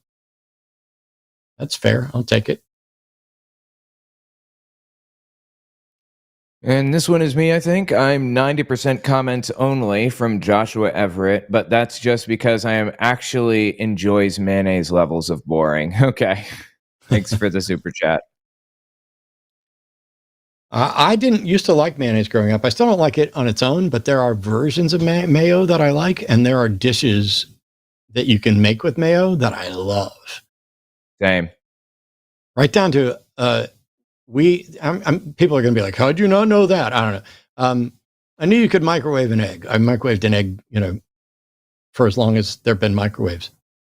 But it turns out if you wipe a little olive oil in a bowl, put an egg in there, and then squeeze some mayo in, because mayo's egg anyway, then fork all that up into the froth, and then put it into the microwave. You can put a little scallions or something on top of it. It's genuinely, like in a minute, one of the best microwaved eggs ever. Never thought of that. That's cool. Give it a shot. Yeah. 15 from Ortavosh. Good day, Owen and Matt. Just want to say thanks for being a big part of helping me break from Catholicism and happily call myself an atheist. Your videos are so important. Always tuning in down under. Thank you so much. I miss Australia. I love all their pythons. I have several of them. I had my Psycho Woma girl out today. I'm trying to work with her to get her more friendly, and she didn't bite. But man, she is a terrified stress ball, whereas the boy is really chill. 99.99. Thank you so much. That is crazy. From Rippanol. Beautifully said, Matt. Happy Thanksgiving. I'm thankful for all the wisdom you've shared freely. Absolutely. I said earlier that I listened to all the Atheist Experience episodes. It's just, I didn't know anything about logic or how it worked, and it was really valuable to learn about that stuff step by step. That kind of thing's really useful, especially to people who are inexperienced in, this realm and are just kind of finding their way in. As a reminder, Saturday is Arden's birthday, and not only do we lower the super chat threshold to $5, but because she's going to be traveling to visit family during a difficult time, get your $5 super chats in. Everybody just needs to tell Arden how much they love her and wish her a happy birthday. I'm never good at asking for money for me, but I'll hook up the people who need it. So here we go. Thank you so much again. $10 from Greg Murkowski. Hey, man. I'm thankful for this show. Matt, Owen, Arden, Jimmy, the line, the mods, my fellow audience members. Happy Turkey Day, everyone. I might go with Guillermo. Guillermo on Jimmy Kimmel. They have chicken instead of turkey. And Arden and I were looking at how expensive it would be to get a turkey for just the two of us. I think we're probably going to end up having some chicken. $10 from the Atheist Mechanic. I'm thankful for this community. Matt, you in the Unholy Trinity were a catalyst for my deconstruction. Thank you for all you do. The Discord for the line is also great. It isn't dead, Jimmy. It's dead, Jim. $5 Canadian from Missingo. There we go. I never really believed, and my parents didn't push theirs on me either. It was always quite the culture shock when visiting relatives, though. I bet. Especially at Thanksgiving. Yeah. Yeah, I never got $5. Never really had that kind of experience of just, I wasn't the odd one out until I was very clearly the odd one out. That's $5 from Life is Literary. Dear Mr. The Line's dad, all of us in the Discord server deeply desire unique emojis. We've created some great templates already. Please notice us. Yeah, wow. A lot of Discord stuff going on, apparently. I don't know if he's watching right now. But it seems to be a lot of people that are talking directly. What? Anyway, there seems to be a lot of people who are talking directly to Jimmy.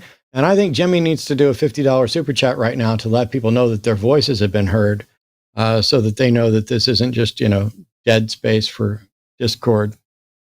$5 from Ron Lowther. Matt, why do you cuss like a sailor? Oh, wait, never mind. That's actually a cuss less than I did when I was probably a sailor. Also, I cuss like a sailor because words aren't magic and they're tools for us to use. And sometimes it's the right word. And when it's not, I don't give a fuck. I was going to ask you earlier, you said you were in the Navy for 8 years, I think, right? Yeah, a little bit more than that. Was part of training and culture in the Navy knowing that you should not violate illegal orders? Or is that something that everybody just understands inherently? They drill it into you in boot camp when they're going through the Uniform Code of Military Justice, what your obligations are. It was made very clear to me and everybody that I served with, that when you're on active duty, you give up certain rights and liberties that civilians enjoy, and you give those up for the sake of unit cohesion and discipline. And you're not there to question orders. However, because there is the possibility of illegal orders and unlawful orders, it's made very clear that your duty is to follow lawful orders. And if you recognize that an order is unlawful, you not only can disobey it, you are expected to disobey it. And the problem comes that it's very difficult in most circumstances for people to say, oh, that's definitely an illegal order. What ends up happening is, I think that might be an illegal order, but I'm not confident enough to risk my life and career by refusing it. And I mean, there's a limit to how much you can expect the average person, the average soldier, sailor, Marine, airman, to understand about the law and the UCMJ and the comp. You've got to say, I'm convinced this is the right thing to do, or I'm going to stand on my principles and take whatever consequences come. And luckily for us, we have people like Mark Kelly and others who are saying, no, we got this completely right. And if you're going to come after us, we're going to expose just how ridiculous you guys are and how much you're trying to throw out the Constitution, because nobody following the Constitution has anything to worry from someone saying, hey, don't follow illegal orders. Right. Interesting. We've got Space Barbarian, $5. Edmund Haley's math was pretty good at predicting things. Yeah, that was a good point. Person said that they have they predicted math, or they predicted Israel's creation with math, but that of course wasn't until after the fact. And scientists have great math for predicting things, right? Yep. We not only know when the next eclipse is going to happen, we know where on Earth you need to be standing to have the best view of it. We also know the rate at which the Earth is drifting away from, or the moon is drifting away from the Earth, until at one point when a full solar eclipse happened, the moon was just far enough away that it would block out the entire sun. Now it's slightly smaller than the sun. In the future, it will not really block out the sun. And so you're living in this really narrow window of time where you get to see this particular thing. I watched Simon Dan this morning. So good job, buddy. Mm-hmm.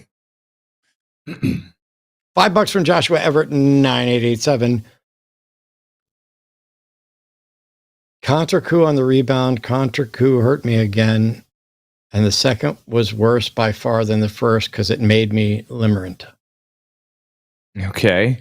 Okay, Joshua, I apologize. You got me. I have... Arden, do you have a concept of what this is? Can we help the old guy out? Wait, what am I supposed to be? Sorry, I was not paying attention. It's the super chat. We don't understand it, neither of us. Contra coup on the rebound. Looks like I keep reading countertop, and I'm not even dyslexic.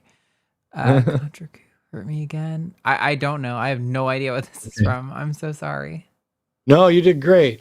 Joshua, none of us know what you're talking about, but I'm grateful for the $5, and I think it's maybe a parody of a song or something that I'm not quite getting, but it's not clicking well enough.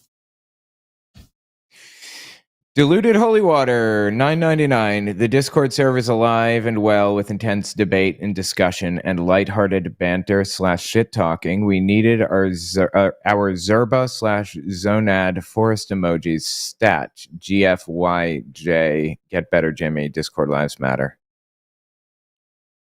Boy, this Discord thing is in hot debate right now. I'm never in there. I have no idea what's going on apart from Arden sending me stuff for the show. I'm like, yes, please keep doing whatever you're doing in there. $10 Canadian from Where is Waldo? As an atheist nihilist, the meaning of life is whatever the fuck fulfills me. I'm not trapped in the prison of living for the supposed meaning that others assign to me in the name of a made-up God. Yeah. I made a point years ago, and I've repeated it, I don't know, 100 times. Would you be happy with the government telling you what your job's going to be when you're born and who you're going to marry? The very notion that someone else would dictate what your job is, who you're supposed to marry, what the goals of your life are, is something we would rebel against in every other circumstance. In no other circumstance does anybody think it's a good thing, except for people who are floundering in loss and just want somebody else to make the decision for them. I can understand how that's comforting for those individuals, but I'd rather bolster those individuals to empower them to take steering of their own ship. That said, why is it that even people who would reject it in every other circumstance seem desperate to seek it out for the grand meaning of life, as if that's even a thing? I have no reason to think any such thing exists. And if there's a God out there that has a purpose for my life, he can fuck right off. I don't care. Why does he get to decide what the purpose of my life is? And is he going to punish me for not agreeing with his purpose of my life? Whose life is it? Billy Joel said it's my life. And what purpose did God give us? Like, seriously, I mean, there's some kind of a general purpose, like procreate or like follow me or whatever. But what specific purpose did God give you? Seriously. We got 5,000 ARS. I'm not is that Argentinian? Yep. Something, I think. From Vodka Black Zero, I always thought that the idea of an afterlife is an indication that there are people that are miserable in this life and just want it to end, and hope when their eyes close for good, they will open in a better life. That makes me feel kind of sad for them. Yeah, I've noticed that a lot of people don't like the fact that Donald Trump, for example, has faced like no accountability in his entire life. He's lived a decadent life of enjoyment and just ruining everybody's life around him intentionally. And he's probably not going to face accountability. And yeah, that bothers me. It doesn't change the fact that there is no afterlife. I can hate that until, the cows come home, and it doesn't matter. Yeah. I've hated a lot of presidents. I've hated a lot of decisions by presidents that I didn't necessarily hate, but I didn't necessarily like or respect. I saw a video clip today of Bush 1 giving a talk about a subject that was relevant today. And I wanted to cheer the words coming out of his mouth, even though they weren't a perfect representation of my view then or my view now. Even though I don't fully agree with him, there was still something in what he said that I found laudable, that I found sincere, that I found plausible and measured. That just doesn't fucking exist right now. Yeah. $10 from the Atheist Mechanic. John's entire call was nuh-uh. Pretty much. Mm-hmm. It's so frustrating. Like, I get so excited when we get a caller because for the brief beginning I'm like, wow, this is going to be a good, interesting conversation. And then almost immediately they don't answer the question. Not a definition, not an answer to the question, not even an honest recognition of objection. Now there was one difference. Our Jewish friend, who I've forgotten his name, was very confused. Start with an H. I think it was Yitz. Yeah. Yitz would acknowledge points and then unacknowledge them as a matter of convenience a little further, which is why I said he wasn't ready. He might get ready. Once he realizes that, like right now, he's leading every bit of argument and evidence towards his foregone conclusion. If instead of leading it, he just looks at the evidence and says, what kind of conclusion should I be reaching from this? I think he'd be a lot better off. But it was a weird dance. Absolutely. Yep. By the way, remember last week I said to you, 7% of the United States believes that chocolate milk comes from brown cows. Yeah. I count myself among those people, and I want to debate you on this. What color are cows? Shouldn't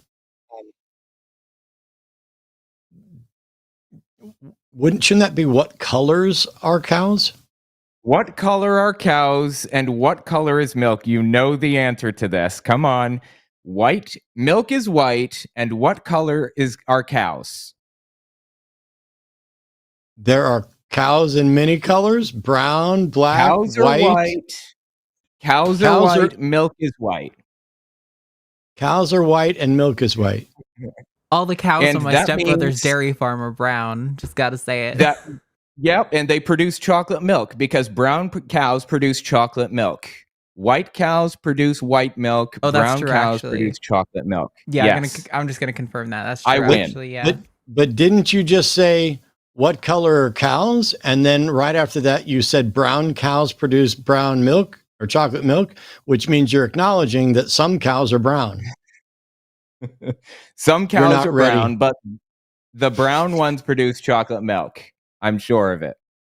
Okay, I'll read this. Arden, do the brown cows on the dairy farm produce chocolate milk? How now, brown cow?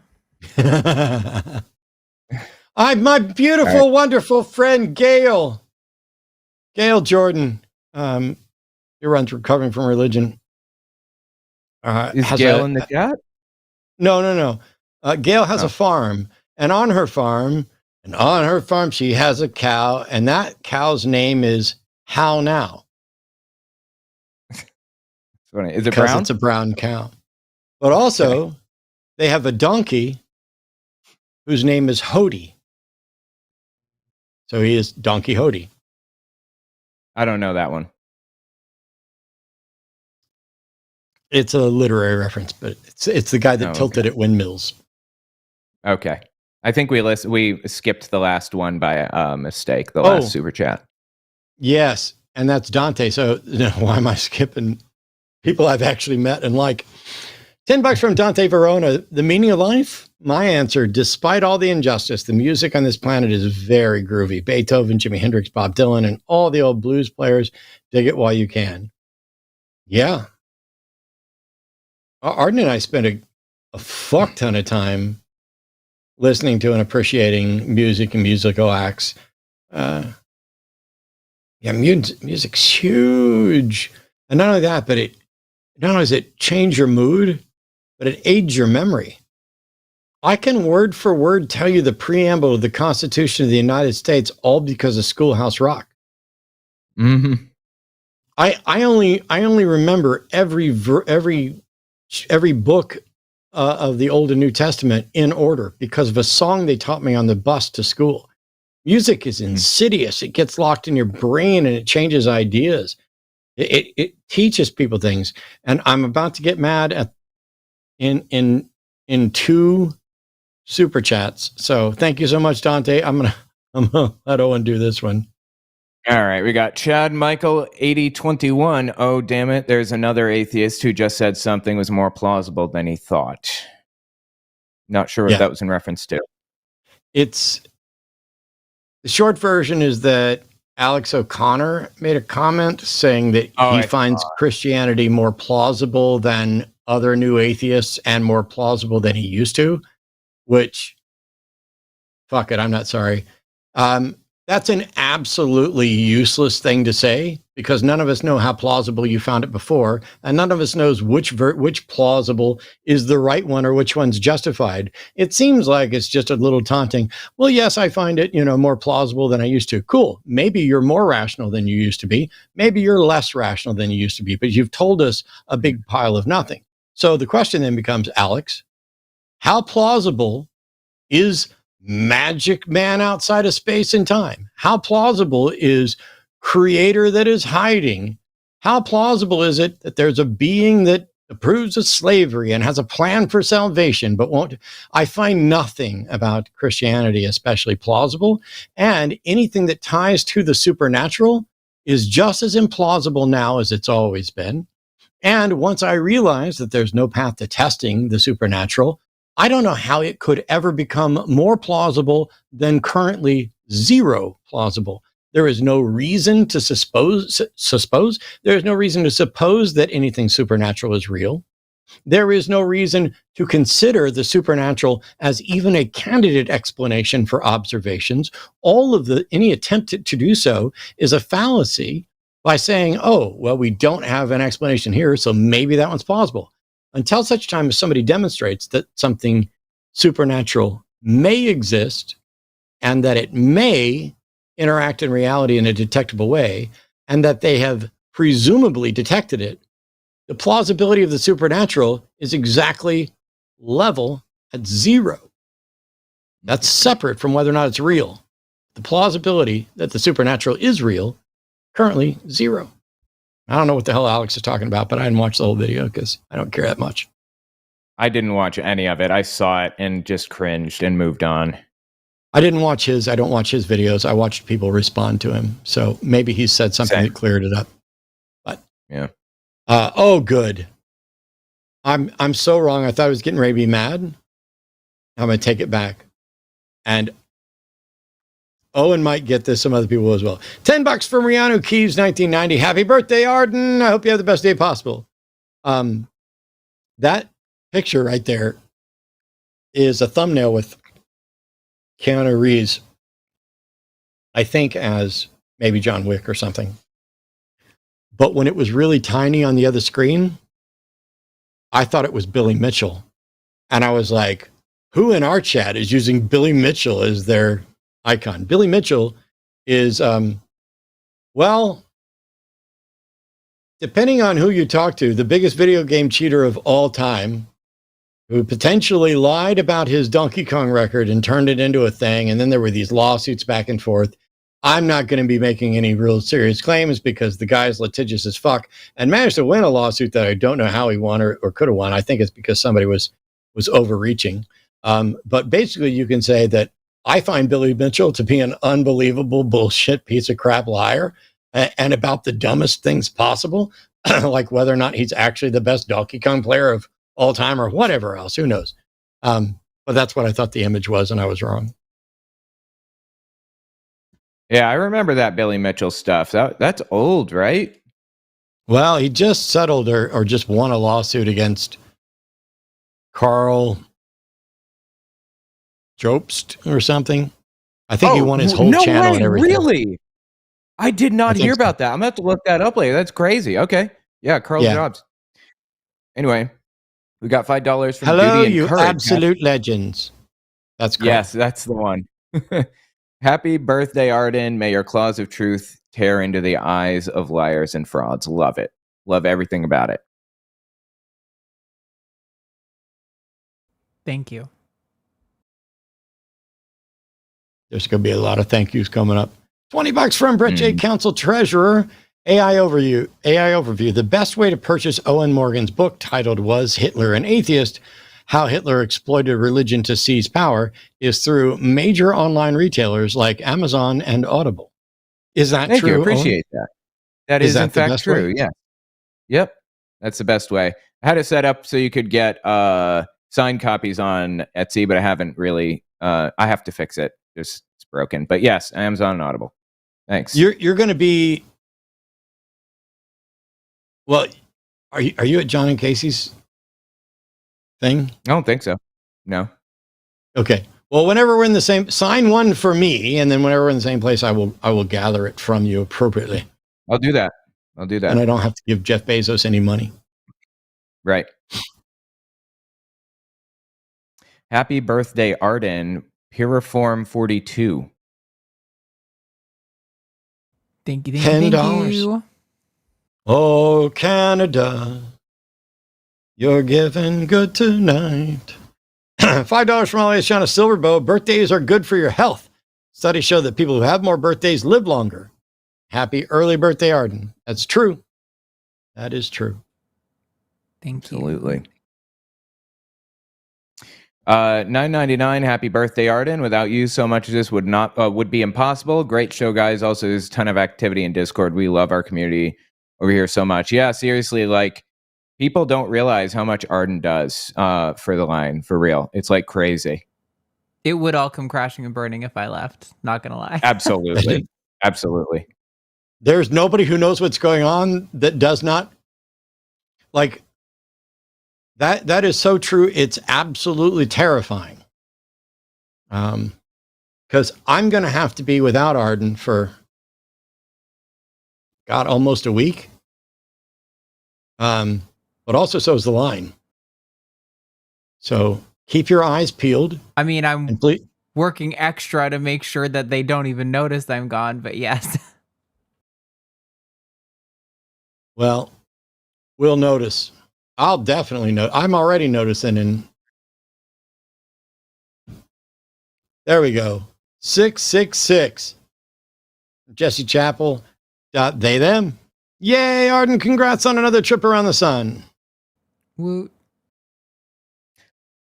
There's a point at which it goes from congratulations to condolences. I guess Arden's not there quite yet. $50 from Francis Holder, 1639. Thank you. I think that's Jimmy's secret account because right after I said Jimmy needed to give $50, that person gave $50. I think we found Jimmy's sock puppet account. Okay. Thank you so much, Francis.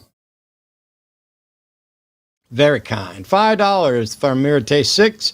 Blessed are is the monad. Hashtag most unique. You guys are lucky that the bad puns and the other stuff, it doesn't bother. I'll watch Erica when the bad puns and stuff come in. It's like painful. In my case, it's always just the half sigh, head shake, dad jokes. Here we come some more because I actually do too many of them. I have a bad habit of not being able. I have to publicly apologize to Arden because I have a bad habit of not being able to not tell the quick 2-word joke that pops into my head, even though I know that we're both have the ADHD slack brain that it's absolutely going to derail what she's saying. Mm-hmm. And then I ignore it when she does it to me because I'm a better person than her. So full of shit. So full of shit. Pretty $10 from Joshua Everett. Contercoo is a song by They Might Be Giants. That equates to being in love to a brain injury. The word contercoo is the action of the brain hitting the opposite side of the skull after impact. Now I understand. I can't believe. See, this is what I'm saying. John asked us about the purpose of life. Part of the purpose of life is to learn and to teach. For me, not only did Joshua teach me something, so I learned, Joshua paid me to learn. We need to pay more people to learn. Let's give them that incentive. Thank you so much, Joshua. It's $5 or pounds, I think, maybe £5 from Jay Sika. 87, I think. I started the Discord Lives Matter movement because Jimmy keeps saying our Discord is dead. We will not stand down. You're either with me or against me. Okay, I love the black and white good versus evil mentality you got going on. All right, Jessica, your new task is to go into the Discord every day and post, "I'm not dead yet." Mm-hmm. That's how we'll work it. All right. First of all, I'm more thankful than you guys can possibly imagine for Owen agreeing to come in last damn minute to fill in. Of course. We did hear from Jim. He's fine. He apologized. I don't necessarily know what happened. Maybe he got busy. Maybe he forgot. Who knows? It doesn't matter. I'm just glad my friend's fine. And we'll get Jim back on another time. Huge thank you to call screeners, to our moderators, to the people who called in. Yes, even those of you that were absolutely just refusing to answer the most basic question. Find some people that need some help. And if you're somebody that needs help, find some people who are looking for the people who need help. I refused for a long time to ask for help for almost anything. I left my parents' house as soon as I graduated from high school. I've been self-sufficient since. I never had to move back in with them. I never wanted to move. I was terrified of being in any position where I might have to move back in for them. I have only ever asked them for help once or twice, and both times I felt like a complete failure when I did. And it turns out I was wrong. It wasn't a failure. I've made worse mistakes that I should be upset about than simply not being in a position where I was able to make it, where I was able to be surrounded by people who loved and cared for me, where I was taking care of myself. I'm trying to do better at all of that. And I succeed a good chunk of the time. If you're the type of individual who gives a crap about Thanksgiving stuff tomorrow, awesome. If you're not, you don't got to celebrate a thing. Celebrate whatever you want, whenever you want, however you want, for whatever reason you want. You don't owe anybody an explanation for anything. You can eat turkey. You can eat tofurkey.